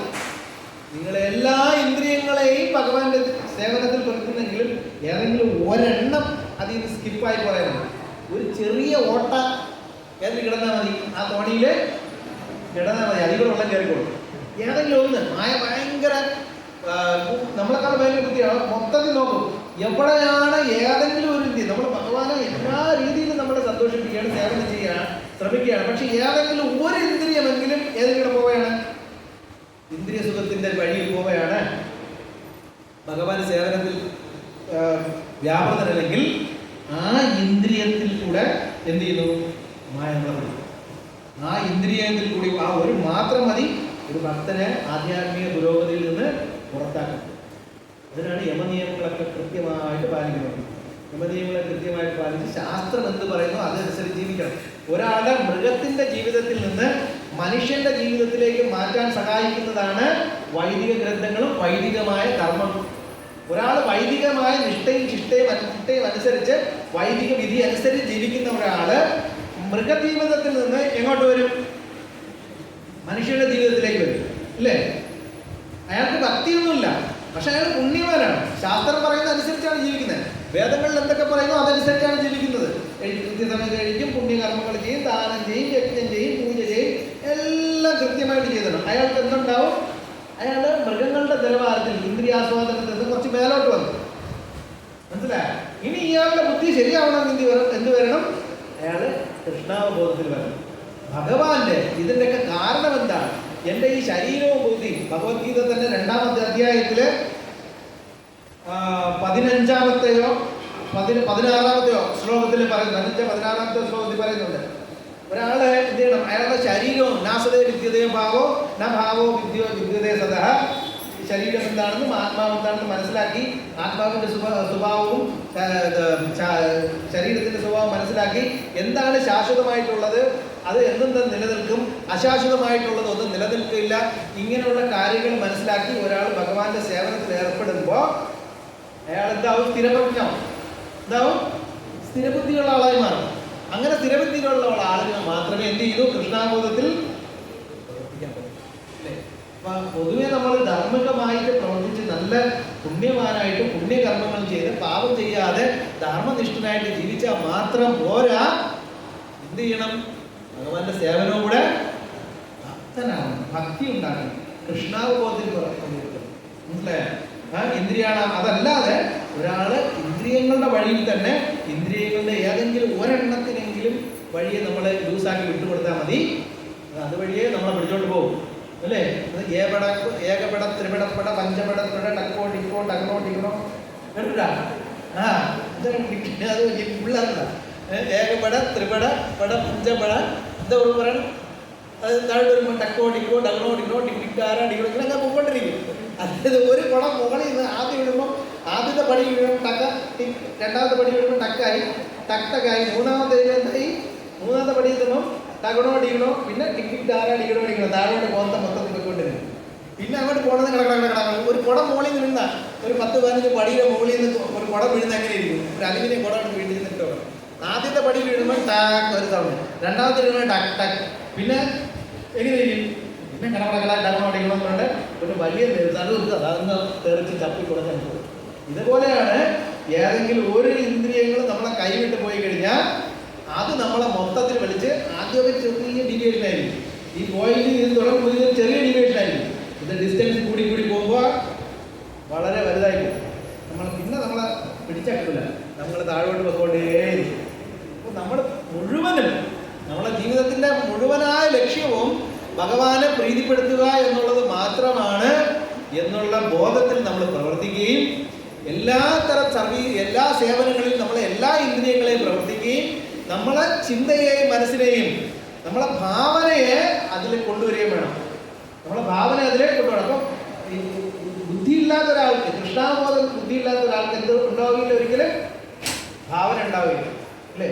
ആ ഭാവന നമുക്കുണ്ടാകുന്ന സേവനത്തിൽ കൂടി മാത്രമാണ്. ദിവസവും ഭഗവത്ഗീത വായിക്കുക. ദിവസവും ഭഗവത്ഗീത വായിക്കുന്ന എത്ര പേരുണ്ട് ഇവിടെ? ഡെയിലി മുടങ്ങാതെ ഭഗവത്ഗീത വായിക്കുന്നവര്. ഭഗവത്ഗീത ലെക്ചർ കേൾക്കുന്ന എത്ര പേരുണ്ട്? ഞാൻ മറ്റേ തിരുപ്പതി ടെമ്പിൾ പ്രസിഡന്റ് അദ്ദേഹം മധുരയിൽ ഞാൻ പറഞ്ഞത് തോന്നുന്നു, ഗുരുമാരാജി അതേപോലെ നമ്മുടെ ശ്രവണം ശരിയാവുന്നതുകൊണ്ടാണ് നമുക്ക് ഈ കോവിഡും മറ്റേ വൈറൽ പനിയും ഫീവറും ഒക്കെ പിടിക്കുന്നത്. ശരിയാണ്. നമ്മുടെ ശ്രവണം ശരിയല്ലാത്തതുകൊണ്ടാണ് നമുക്ക് ഈ വൈറൽ ഫീവറും കോവിഡും അസുഖങ്ങളും ജലദോഷവും തലവേദനയും എല്ലാം വരുന്ന കാര്യം എന്താണ്? നമ്മുടെ ശ്രവണം ശരിയല്ലാത്തതുകൊണ്ടാണ്. ഇപ്പം എല്ലാവരും അന്തം വിട്ട് അങ്ങോട്ട് ചൊല്ലി ചോദിക്കുന്നു, ശ്രവണം ശരിയില്ല എന്ന് പറഞ്ഞാൽ ഞാൻ ദിവസം രാവിലെ ഗുരുവാരം ലെക്ചറൊക്കെ പ്രഭാത ലെക്ചറൊക്കെ ഉണ്ട്, പക്ഷെ എനിക്ക് പനി വരണമല്ലോ, എനിക്ക് കോവിഡ് വരുന്നുണ്ടല്ലോ. അപ്പോൾ എൻ്റെ ശ്രവണം ശരിയാവാത്തതാണ് എനിക്ക് പനിയും തലദോഷവും തലവേദനയും കോവിഡും ഈ ക്യാൻസറും എല്ലാം വരുന്നത് എൻ്റെ ശ്രവണം ശരിയാവാത്തതാണ്. അദ്ദേഹം പറഞ്ഞ് നിങ്ങളുടെ കഴിഞ്ഞ ജന്മത്തിൽ ശ്രവണം ശരിയാവാത്തതുകൊണ്ടാണ് നിങ്ങൾ എന്ത് ചെയ്തത്? നിങ്ങൾ ശ്രവണം ശരിയാവാത്തതാണ് ഇപ്രാവശ്യം എന്ത് ചെയ്തത്? ഈ ജന്മം എടുക്കേണ്ടി വന്നത്. നിങ്ങൾ ശ്രവണം ശരിയാവാത്തതാണ് ഈ ജന്മം നിങ്ങൾ എടുക്കേണ്ടി വന്നത്. ഈ ജന്മം എടുത്തത് കൊണ്ടാണ് നിങ്ങൾ ഈ അനുഭവങ്ങളൊക്കെ അനുഭവിക്കേണ്ടി വന്നത്. അപ്പൊ ഇനി ശ്രവണം ശരിയാക്കിയാൽ എന്ത് സംഭവിക്കും? അടുത്ത ജന്മം എടുക്കേണ്ടി വരില്ല. കോവിഡും ക്യാൻസറും ഇതൊന്നും എടുക്കേണ്ടി വരില്ല. അപ്പൊ നമ്മൾ എന്ത് ചെയ്യും? നമ്മളെ ശ്രവണം കൂടെ ശരിയാക്കണം. നമ്മൾ എന്ത് ചെയ്യണം? കൂടുതൽ നമ്മൾ വായിക്കുമ്പോൾ നമുക്ക് കുറച്ച് കാര്യങ്ങൾ മനസ്സിലാവും. പക്ഷെ ഈ വായിക്കുന്ന കാര്യങ്ങളെ കുറിച്ച് ഭക്തന്മാരുടെ അടുത്ത് നിന്ന് കേൾക്കുമ്പോൾ ഭഗവാനെ ഇങ്ങനെയൊക്കെ അതിനകത്ത് ഉണ്ടായിരുന്നോ എന്ന് നമുക്ക് മനസ്സിലാക്കി. ഒരു മഹാരാജയുടെ ക്ലാസ്സിൽ നിന്നിട്ട് മഹാരാജ് ഏറ്റവും നിങ്ങളുടെ ജീവിതത്തിൽ ഏറ്റവും വലിയ ഭയം എന്താണെന്ന്. അപ്പോൾ നമ്മൾ മരണത്തിനായിട്ട് മരണം.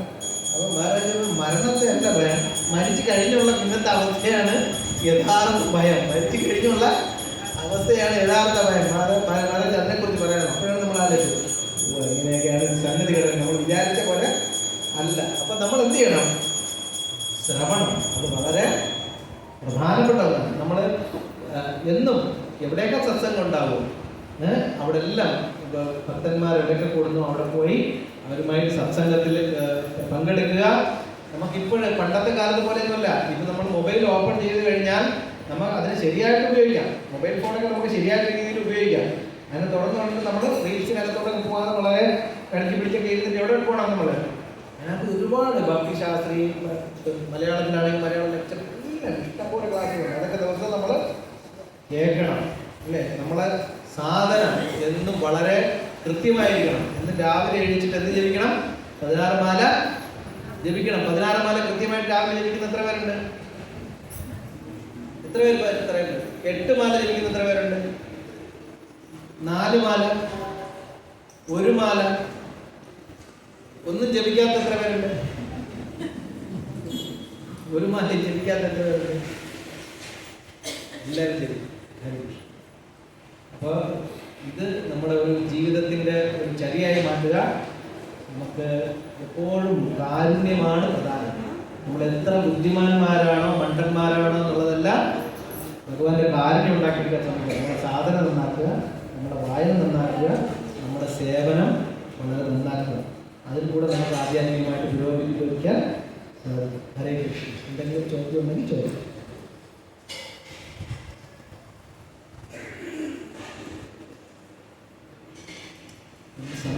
സംശയം മാത്രമേ ഉള്ളൂ. കമന്റ്സും പറയാം.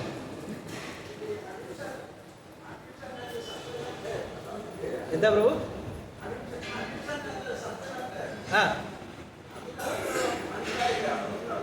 പ്രഭു നമുക്ക് നമ്മളിപ്പം ചില ആൾക്കാരെന്ന് തരുമ്പോൾ എനിക്കിപ്പോൾ അവർക്ക് വേറെ പ്രത്യേകത, അവർ ചുമ്മാ അമ്പലത്തിലേക്ക് പോകും. അവർക്ക് വേറെ ജീവിതത്തിൽ എല്ലാ സൗകര്യവും കാര്യങ്ങളൊക്കെ ഉണ്ട്.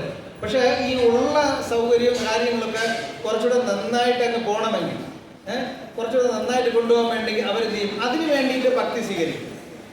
മനസ്സിലായോ? അവർക്ക് ജീവിതത്തിൽ എല്ലാ ഐശ്വര്യങ്ങളും കാര്യങ്ങളും എല്ലാം ഉണ്ട്. പക്ഷെ ഒരു ഭക്തി കൂടെ ഇരുന്ന് കഴിഞ്ഞാൽ കുറച്ചുകൂടെ എന്ത് ചെയ്യും? കാര്യങ്ങളെല്ലാം പെർഫെക്റ്റ് ആക്കുമെന്ന് വിചാരിച്ചിട്ട് അവരെന്ത് ചെയ്യും? ഭക്തി അതിൻ്റെ കൂടെ ഒന്ന് ആഡ് ചെയ്തു, ഒരു അഡിഷൻ. ഭക്തി കൂടെ ഇരിക്കട്ടെ. ഇപ്പം ജീവിതമൊക്കെ സ്മൂത്ത് ആണെങ്കിലാണ് അങ്ങനെ ഒരു അഡിഷനായിട്ട് ഭക്തിയെ കൊണ്ടുപോകും. മനസ്സിലായോ? അവർക്ക് ആഴത്തിലൊന്നും അറിയണമെന്ന് ആഗ്രഹമേ ഇല്ല. ഭക്തിയെക്കുറിച്ച് ആഴത്തിൽ അറിയണമെന്ന് ആഗ്രഹമില്ല. ഭഗവത്ഗീത കൂടുതലായിട്ട് അറിയണമെന്നില്ല. അമ്പലത്തിൽ പോകും, കൃത്യമായിട്ട് ദക്ഷിണയൊക്കെ കൊടുക്കും, അതിൽ നിന്ന് പ്രാർത്ഥിക്കും, പോറ്റിക്ക് ദക്ഷിണ കൊടുക്കും, നമ്മളെ കയ്യിലുള്ളതിൻ്റെ നല്ലൊരു ശതമാനം എല്ലാം പോറ്റിയും. അമ്പലത്തിൽ പോയിട്ട് പോറ്റിയുടെ വീട്ടിൽ പോയി കാണും. പോറ്റിയുടെ വീട്ടിൽ പോയി കാണിട്ട് എക്സ്ട്രാ ഒരു 50 രൂപ പോറ്റിക്ക് എക്സ്ട്രാ കൊടുക്കും. അപ്പോൾ എന്ത് ചെയ്യും? പോറ്റി എക്സ്ട്രാ കുറച്ച് ചന്ദനവും 2 പഴം കൂടെ എക്സ്ട്രാ കൊടുക്കും. മനസ്സിലായോ? അങ്ങനെ ഒരു അഡീഷനായിട്ട് ഭക്തി കൊണ്ടുപോകുന്ന ആൾക്കാരുണ്ട്. രണ്ടാമത്തത് ഭക്തിക്ക് എന്തോ എനിക്ക് ജീവിതത്തിൽ കുറച്ചുകൂടെ ഒന്നുകൂടെ സ്മൂത്ത് ആക്കണം, ഒന്നുകൂടെ ഒന്ന് ഇതാക്കണം, കുറച്ചുകൂടെ ഒന്ന് ഉന്മേഷം കുറച്ചുകൂടെ കിട്ടണം. അല്ല ജീവിതത്തിൽ കുറച്ചുകൂടെ എൻ്റെ ഭൗതിക ജീവിതത്തിനെ കുറച്ചുകൂടെ ഒന്ന് ഇൻസ്പയർ ചെയ്ത് എനിക്ക് ഇത്രയൊന്നും പോരാ, കുറച്ചുകൂടെ കൂടുതൽ വേണം. അതിന് വേണ്ടി ന്യൂട്രീഷൻ കൊടുക്കാൻ വേണ്ടി എനിക്ക് എന്തൊക്കെ കുറേ കുഴപ്പങ്ങളുണ്ട്. ഒന്നുകിൽ എൻ്റെ കഴിവ് കുറേ കുഴപ്പമില്ല, എൻ്റെ ഗ്രഹപ്രയം, എനിക്ക് കുറേ ഗ്രഹത്തിൻ്റെ പ്രശ്നങ്ങളുണ്ട്, ഇങ്ങനെ എനിക്ക് കുറേ പ്രശ്നങ്ങളുണ്ട്, എനിക്ക് കുറച്ച് കോംപ്ലക്സ് ഉണ്ട്, അല്ലെങ്കിൽ കുറേ ഡിപ്രഷൻ ഉണ്ട്. ഇതിനെയൊക്കെ മാറ്റിക്കഴിഞ്ഞാൽ എൻ്റെ ജീവിതം കുറച്ചുകൂടെ സ്മൂത്താവും. അതിന് വേണ്ടിയിട്ട് ഞാൻ ഭക്തിയായി, അതിനാണ് പറഞ്ഞ് സപ്ലിമെൻ്റ് ആയിട്ട് കൊണ്ടു കുറച്ച് സപ്ലിമെൻ്റൂടെ കഴിച്ചാൽ. അപ്പോൾ ഭക്തി ഒരു സപ്ലിമെൻ്റ് ആയിട്ട് ഇരുന്ന് കഴിഞ്ഞാൽ ഹരേ കൃഷ്ണ മഹാമന്ത്രം 16 മാല ജപിച്ച് തുടങ്ങിയതിന് ശേഷം എൻ്റെ ഡിപ്രഷനൊക്കെ മാറി. ഇപ്പം ഞാൻ നേരെ ചെവ്വേ ഓഫീസിലൊക്കെ പോകാൻ തുടങ്ങി, ജോലി ചെയ്യുന്നുണ്ട്, പഴയതുപോലെ വെള്ളമടിയില്ല, അങ്ങനെ നോൺ വെജ് കഴിയില്ല, ഉള്ളിക്ക് കിലോ 100 രൂപ ഉണ്ടായിരുന്ന ഉള്ളിക്ക് ഇപ്പോൾ ആ പ്രശ്നമില്ല, വില കുറഞ്ഞിരിക്കുന്നത്. പിന്നെ നോൺ വെജ് ഉപയോഗിക്കാത്തതുകൊണ്ട് എങ്ങനെ പോയാലും ഒരു ഭക്തൻ പറഞ്ഞു, പ്രഭു എങ്ങനെ പോയാലും പണ്ട് 100-150 രൂപ മീനിന് കൊടുക്കണമായിരുന്നു, ഇപ്പോൾ 500 രൂപ വെച്ച് കൊടുക്കണം. ഡിസ്കൗണ്ടിൽ വന്നതിന് ശേഷം അതൊന്ന് ഡെയിലി 500 രൂപ ലാഭമാണ്. സത്യം പറഞ്ഞാൽ 500 രൂപ ലാഭമാണ്, മീനിന് കൊടുത്തോണ്ട് 500 രൂപ ലാഭം. പിന്നെ വല്ലപ്പോഴും ഒരു ഇറച്ചിക്ക് ഹോട്ടലിൽ പോകണം, മാംസാഹാരം കഴിക്കണം, ഇതിനൊക്കെ എങ്ങനെ നോക്കിയാലും ബ്രോ ഭയങ്കര എമൗണ്ട് താനെ. ഒരു 5 തക്കാളിയും 4 വെള്ളരിക്കയും 3 പൊട്ടറ്റ ഉണ്ടെങ്കിൽ ജീവിത സുഖം, കുറച്ച് പരിപ്പും കൂടെ ഉണ്ടെങ്കിൽ കാര്യം സുഖം. പിന്നെ ചയ്യും ചാനും നമുക്ക് ആലോചിക്കാൻ വേണ്ട, രാവിലെ അങ്ങ് പോവുക, ആ കാര്യം നടക്കും. പിന്നെ ഇടയ്ക്കിടയ്ക്ക് നമ്മുടെ ഭക്തന്മാരെല്ലാം വിളിച്ച് പ്രസാദം തരും. ഞാൻ എൻ്റെ കാര്യം കൊണ്ട് പറഞ്ഞിട്ടുള്ള കാര്യം പ്രസാദം തരും. നമ്മളങ്ങനെയൊക്കെയാണ് ജീവിച്ചു പോകണം. അപ്പോൾ എന്താണ് ഒരു ന്യൂട്രീഷനായിട്ട് എന്ന രീതിയിൽ ഭക്തി എടുക്കുന്നത്. പക്ഷെ ഇതൊന്നും അല്ല. ഭക്തി എന്ന് പറഞ്ഞാൽ എന്താണ്? അതാണ് നമ്മുടെ ജീവിതത്തിൻ്റെ യഥാർത്ഥ ലക്ഷ്യം എന്ന് പറയുന്നത്. അവിടെ കുറച്ച് സഫറിങ് അനുഭവിക്കും. ഭക്തിക്കിടയിൽ കുറച്ച് പ്രശ്നങ്ങളുണ്ട്, കുറച്ച് ബുദ്ധിമുട്ടുകളുണ്ട്. ആ ഭക്തൻ വരുന്നത് ഇതിനൊന്നും വേണ്ടിയിട്ടല്ല, അയാൾ സഫർ ചെയ്യാൻ വേണ്ടിയിട്ട് വരുന്നതാണ്. അയാൾ ദുരിതങ്ങളും ദുഃഖങ്ങളും അനുഭവിക്കാൻ തയ്യാറായിട്ട് വരും. അയാൾക്ക് ഈ ന്യൂട്രീഷനോ അഡീഷനോ ഒന്നും അവിടെ കിട്ടില്ല. ഒരു മാതാജി എൻ്റെ അടുത്ത് പറഞ്ഞ പ്രഭു എന്ന് ദീക്ഷ എടുത്തോ അന്ന് മുതൽ എനിക്ക് മനസ്സമാധാനവും ഇല്ല, പ്രശ്നവും ഇല്ല, നേരെ ജപിക്കാനും പറ്റുന്നില്ല. പണ്ട് ദീക്ഷ എടുക്കുമ്പോൾ ഞാൻ 16 മാലയ്ക്ക് ഭയങ്കര ട്രാൻസെൻഡൻ്റലി ജപിക്കാറുണ്ട്. ഇപ്പം അതൊന്നും ഇല്ല പ്രഭു, ആകെ പറഞ്ഞു. ഞാൻ പറഞ്ഞു അന്ന് ഭഗവാൻ തിന്നുകൊണ്ടിരുന്ന റേഷൻ കാർഡ് പോകാൻ തിരിച്ച് വാങ്ങിച്ച് ഇനി നിങ്ങൾ ഒന്നേന്ന് അപ്ലൈ ചെയ്ത് നിങ്ങൾ കഷ്ടപ്പെട്ട് ജോലി ചെയ്ത് എന്ത് ചെയ്യണം, നിങ്ങളിനി ഉണ്ടാക്കണം. ആധ്യാത്മികത്തിൽ വരുമ്പോൾ കുറച്ച് കാരുണ്യം ഭഗവാൻ എക്സ്ട്രാ ഇങ്ങനെ തരും, ടേസ്റ്റ് ഇങ്ങനെ ഇട്ട് തരും, മനസ്സിലായോ? ഇട്ട് തരും. അത് കഴിക്കാൻ കൊള്ളാലോ തോന്നിയിട്ട് എന്ത് ചെയ്യുന്ന വരണതാണ്. കുറച്ച് ദീക്ഷയ്ക്ക് എടുത്തല്ലോ, ഗുരുവിനെയൊക്കെ കിട്ടിയല്ലോ, ഭഗവത്ഗീത പഠിച്ചല്ലോ എന്ന് പറഞ്ഞിട്ട് ആ സാധനത്തിനൊക്കെ തിരിച്ചെടുക്കും ഭഗവാൻ. ഇനി സ്വന്തമായിട്ട് അധ്വാനിച്ചുണ്ടാകാൻ പറയും. അവിടെ വരുമ്പോഴാണ് എന്തുണ്ടാവുന്നത്? അത് എന്തുകൊണ്ടുണ്ടാവുന്നു? ഈ വ്യക്തിക്ക് ആധ്യാത്മികമായി താല്പര്യമുള്ളതുകൊണ്ട് ഭഗവാൻ അയാളെ വിടും. അവിടെ അയാൾ തന്നെത്താനെ കഷ്ടപ്പെട്ട് വരണ ഭക്തന്മാരുടെ ചിന്ത കേട്ടിട്ട് സമാധാനം പറയുന്ന ഭക്തന്മാരുടെ വഴക്ക് കേട്ടാലും എന്ത് കാട്ടാലും സമാധാനമായിട്ടിരുന്ന് അവർ പറയുന്നത് അനുസരിച്ചിട്ട് ആര് അധിക്ഷേപിച്ചാലും ശരി, എന്താ പറയില്ലേ, ഭഗവത്ഗീതയിൽ തന്നെ പറയുന്നത് ഒരാളെ വഴക്ക് പറഞ്ഞാലും ശരി, അപ്രീഷിയേറ്റ് ചെയ്താലും ശരി, ചീത്ത പറഞ്ഞാലും ശരി, അയാളെ നിന്ദിച്ച് പറഞ്ഞാലും ശരി, എന്ത് പറഞ്ഞാലും അതിനൊക്കെ സഹിച്ചിട്ട് അയാൾ എന്ത് ചെയ്യാൻ തുടങ്ങും? ഭഗവാന്റെ സേവനം തുടങ്ങും. ഒരിക്കൽ ഞാൻ പറയുന്നില്ല, ഒരു പൂജാരി, വലിയ പൂജാരി, സീനിയർ ആയിട്ടുള്ള ഒരു ബഹുമാനിയ ഒരു പൂജാരി പറഞ്ഞതാണ്, പ്രഭു ഇത്രയും പ്രശ്നങ്ങൾക്കിടയിൽ ഇവിടുന്ന് വിട്ടു പോകണമെന്ന് തോന്നിയിട്ടില്ലേ? ഒന്ന് തോന്നി. എനിക്ക് പലപ്പോഴും അങ്ങനെ തോന്നിയിട്ടുണ്ട്. പക്ഷെ ആ ഗ്യാപ്പിൻ്റെ അതുവരെ പോകുമ്പോൾ എനിക്ക് തോന്നും ഇവിടെ വീട്ടിൽ പോയിട്ട് ഞാൻ പിന്നെ എവിടെ പോയി അവയെ പ്രാപിക്കാമെന്ന് ചോദിച്ചിട്ട് ഞാൻ വീണ്ടും തിരിച്ച് ഇവിടെ തന്നെ വരും. ഇതൊക്കെ കണ്ടിട്ട് അങ്ങനെ എന്തൊക്കെ പ്രശ്നമായാലും ഏതൊക്കെ ഉണ്ടായാലും എന്ത് ചെയ്യും? എല്ലാം സഹിച്ചിട്ട് ഭഗവാന്റെ സേവനത്തിൽ നിൽക്കുന്ന ഒരു വ്യക്തി, അയാൾ ഈ ന്യൂട്രീഷനും അഡീഷനുമായിട്ടൊന്നും അല്ലെങ്കിൽ ഈ സപ്ലിമെൻ്റ് അഡീഷനായിട്ടൊന്നും നല്ല ഭക്തി എടുത്തിരിക്കുന്നു. അയാളുടെ ജീവിതത്തിലും പ്രശ്നം ഉണ്ടാകും, അയാൾക്കും മാനസിക പ്രശ്നങ്ങൾ ഉണ്ടാകും. അയാൾ അതിനെല്ലാം സഹിച്ചിട്ട് എന്ത് ചെയ്യാൻ തുടങ്ങും? ഇതെല്ലാം ഭഗവാന് വേണ്ടിയിട്ടാണ്. വെളിയിലിറങ്ങി ചവിട്ട് കൊള്ളതിനേക്കാളും ഇതിനകത്തിരുന്ന് ഭക്തന്മാരുടെ ചവിട്ട് കൊണ്ടുകഴിഞ്ഞാൽ എന്ത് ചെയ്യും? ഞാൻ രക്ഷപ്പെടും അല്ലേ? അയാൾ ഇതിനകത്ത് തന്നെ അടങ്ങി ഒതുങ്ങി ഭഗവാന്റെ സേവനം ചെയ്ത് നിൽക്കുമ്പോൾ അയാൾ വളരാൻ തുടങ്ങും. അതുകൊണ്ട് ആധ്യാത്മികതയുടെ ജീവിതം അത്ര സ്മൂത്തല്ല. അത് തുടക്കത്തിൽ കയ്പുള്ളതായിരിക്കും, അവസാനമേ മധുരിക്കുള്ളൂ. തുടക്കത്തിൽ കല്ലും മുള്ളും നിറഞ്ഞതായിരിക്കും, പ്രശ്നങ്ങളാണ്, വഴക്കും എല്ലാം ഉണ്ടാവും. നമുക്ക് പ്രശ്നങ്ങളും ബുദ്ധിമുട്ടും നമ്മൾ പ്രതികരിക്കുകയൊക്കെ ചെയ്യും. പക്ഷേ ഇതിനകത്ത് പിടിച്ച് നിന്നില്ലെങ്കിൽ ദീക്ഷ എടുക്കാൻ പോകുമ്പോൾ അതിനകത്തൊരു ക്വസ്റ്റ്യൻ ഉണ്ട്, എന്തുകൊണ്ട് നിങ്ങൾ ഇസ്കോണിൽ തന്നെ ഉറച്ചു നിൽക്കണം? ഇതാണ് എൻ്റെ ഉത്തരം. ഇസ്കോണിൽ തന്നെ ഉറച്ചു നിന്നില്ലെങ്കിൽ നിങ്ങൾക്ക് എവിടെ പോയി മായയുടെ ചവിട്ട് കൊള്ളേണ്ടി വരും. ഇവിടെ ഭക്തന്മാരുടെ ചവിട്ട് കൊള്ളി വെളിയിൽ പോയി മായയുടെ ചവിട്ട് കൊള്ളേണ്ടി വരും, സഹിച്ചുകൊണ്ടിരിക്കേണ്ടി വരും. അപ്പം ഇതിനകത്ത് ഇരിക്കാൻ പറ്റും. അതാണ് ഈ അഡീഷനും തമ്മിൽ പറ്റും. പക്ഷെ ഒരു റിയൽ ഭക്തന് ചിലപ്പോൾ ഇതൊന്നും പ്രതീക്ഷിക്കാൻ പറ്റില്ല. ഭക്തന്മാർ വളരെ വളരെ ക്ലേശിച്ചിട്ടായിരിക്കും, അവർ പലതരത്തിൽ ബുദ്ധിമുട്ടുകളും പ്രശ്നങ്ങളും അഭിമുഖീകരിച്ചിട്ടായിരിക്കും അവർ ഭക്തിമാർഗത്തിൽ പുരോഗമിക്കുന്നത്. കാരണം എന്താണ്? അവരുടെ മനസ്സ് അത്ര ദൃഢവും തിളക്കവും ഉള്ളതായി മാറും. അവരുടെ ബുദ്ധി, ഞാൻ നേരത്തെ പറഞ്ഞാൽ പര്യവധിഷ്ഠതയാവും. ഈ സ്വർണം, ഖനിയിൽ നിന്ന് കിട്ടുന്ന സ്വർണത്തിന് അങ്ങനെ നമുക്ക് വീട്ടിൽ കൊണ്ടുവയ്ക്കാൻ വല്ല കൊള്ളാമോ? അവർ കാശിനും കൊള്ളില്ല, വച്ചിരിക്കാന്നുള്ളതേ ഉള്ളൂ. പക്ഷെ അത് ഒരു തട്ടാൻ്റെ കയ്യിൽ കിട്ടി, അയാൾ അതിനെ പഴിപ്പിച്ച് കാച്ചി ഊതി അടിച്ച് അതിന് ഒരു ഷേപ്പ് വരുത്തി നമ്മളെ കയ്യിലിടുമ്പോഴാണ് എടി ഇത് എത്ര പവൻ്റെ മാറി അടി എന്ന് നമ്മൾ ചോദിക്കൂ. മനസ്സിലായ? ഇല്ല, ചോദിക്കാറില്ല. പിടിച്ച് കൊള്ളാമല്ലോ എന്ന് ചോദിക്കൂ. ഇല്ലെങ്കിൽ നമ്മൾ ചോദിക്കോ? അപ്പോൾ നമ്മളൊരു പ്രോസസ്സിന് വിധേയമാകണം.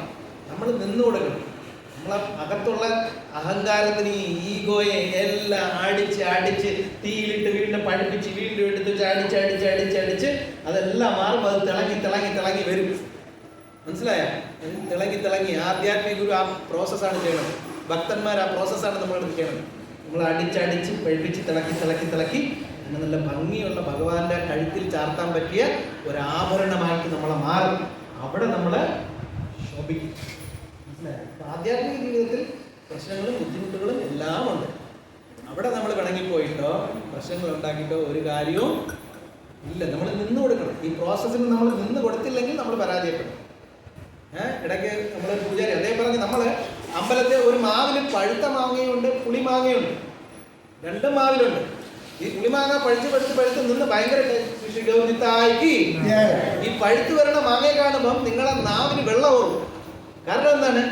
ആ മാവില് എന്തുണ്ടാവും?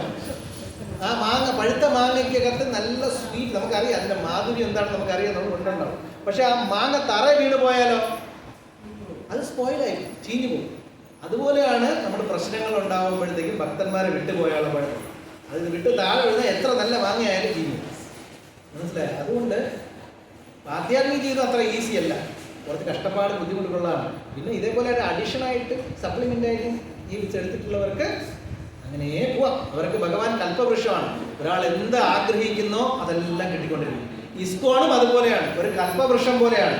നിങ്ങൾ ഇസ്കോണിൽ വരുമ്പോൾ നിങ്ങൾ എന്ത് ആഗ്രഹിക്കുന്നോ അത് നിങ്ങൾക്ക് കിട്ടും. ഇസ്കോണിൽ വരുമ്പോൾ നിങ്ങൾക്ക് പദവി ആഗ്രഹിച്ചാൽ പദവി കിട്ടും. പിന്നെ നിങ്ങൾ ഇവിടെ നിന്ന് കല്യാണം കഴിക്കണമെന്ന് ആഗ്രഹിച്ചു വന്നാൽ നിങ്ങൾക്ക് കല്യാണം കഴിക്കാൻ പറ്റും. ഇവിടെ നിങ്ങൾ ഭക്തി ആഗ്രഹിച്ചു വന്നാൽ ഭക്തി കിട്ടും. മനസ്സിലായോ? നിങ്ങൾ എന്ത് ആഗ്രഹിച്ചു, വലിയ സ്ഥാനം ആഗ്രഹിക്കുന്ന, ബഹുമാനം ആഗ്രഹിച്ചാൽ ബഹുമാനം കിട്ടും. ഭക്തി വേണമെന്ന് ആഗ്രഹിച്ചാൽ ഭക്തി കിട്ടും. ഇസ്കോണും അതുപോലെ തന്നെയാണ്. ഇതൊരു കൽപ്പവൃക്ഷം പോലെയാണ്. നിങ്ങൾ വന്ന് എന്താഗ്രഹിക്കുന്നോ അത് നിങ്ങൾക്ക് കിട്ടും. എങ്ങനെ വേണോ അതാണ് ഈ അഡീഷനും ഇത് തമ്മിലുള്ള വ്യത്യാസം. എങ്ങനെ വേണോ സ്വീകരിക്കാം. നോർമൽ ആയിട്ടുള്ള വ്യത്യാസമാണ്. ഹരേ കൃഷ്ണ. ജയ ശ്രീ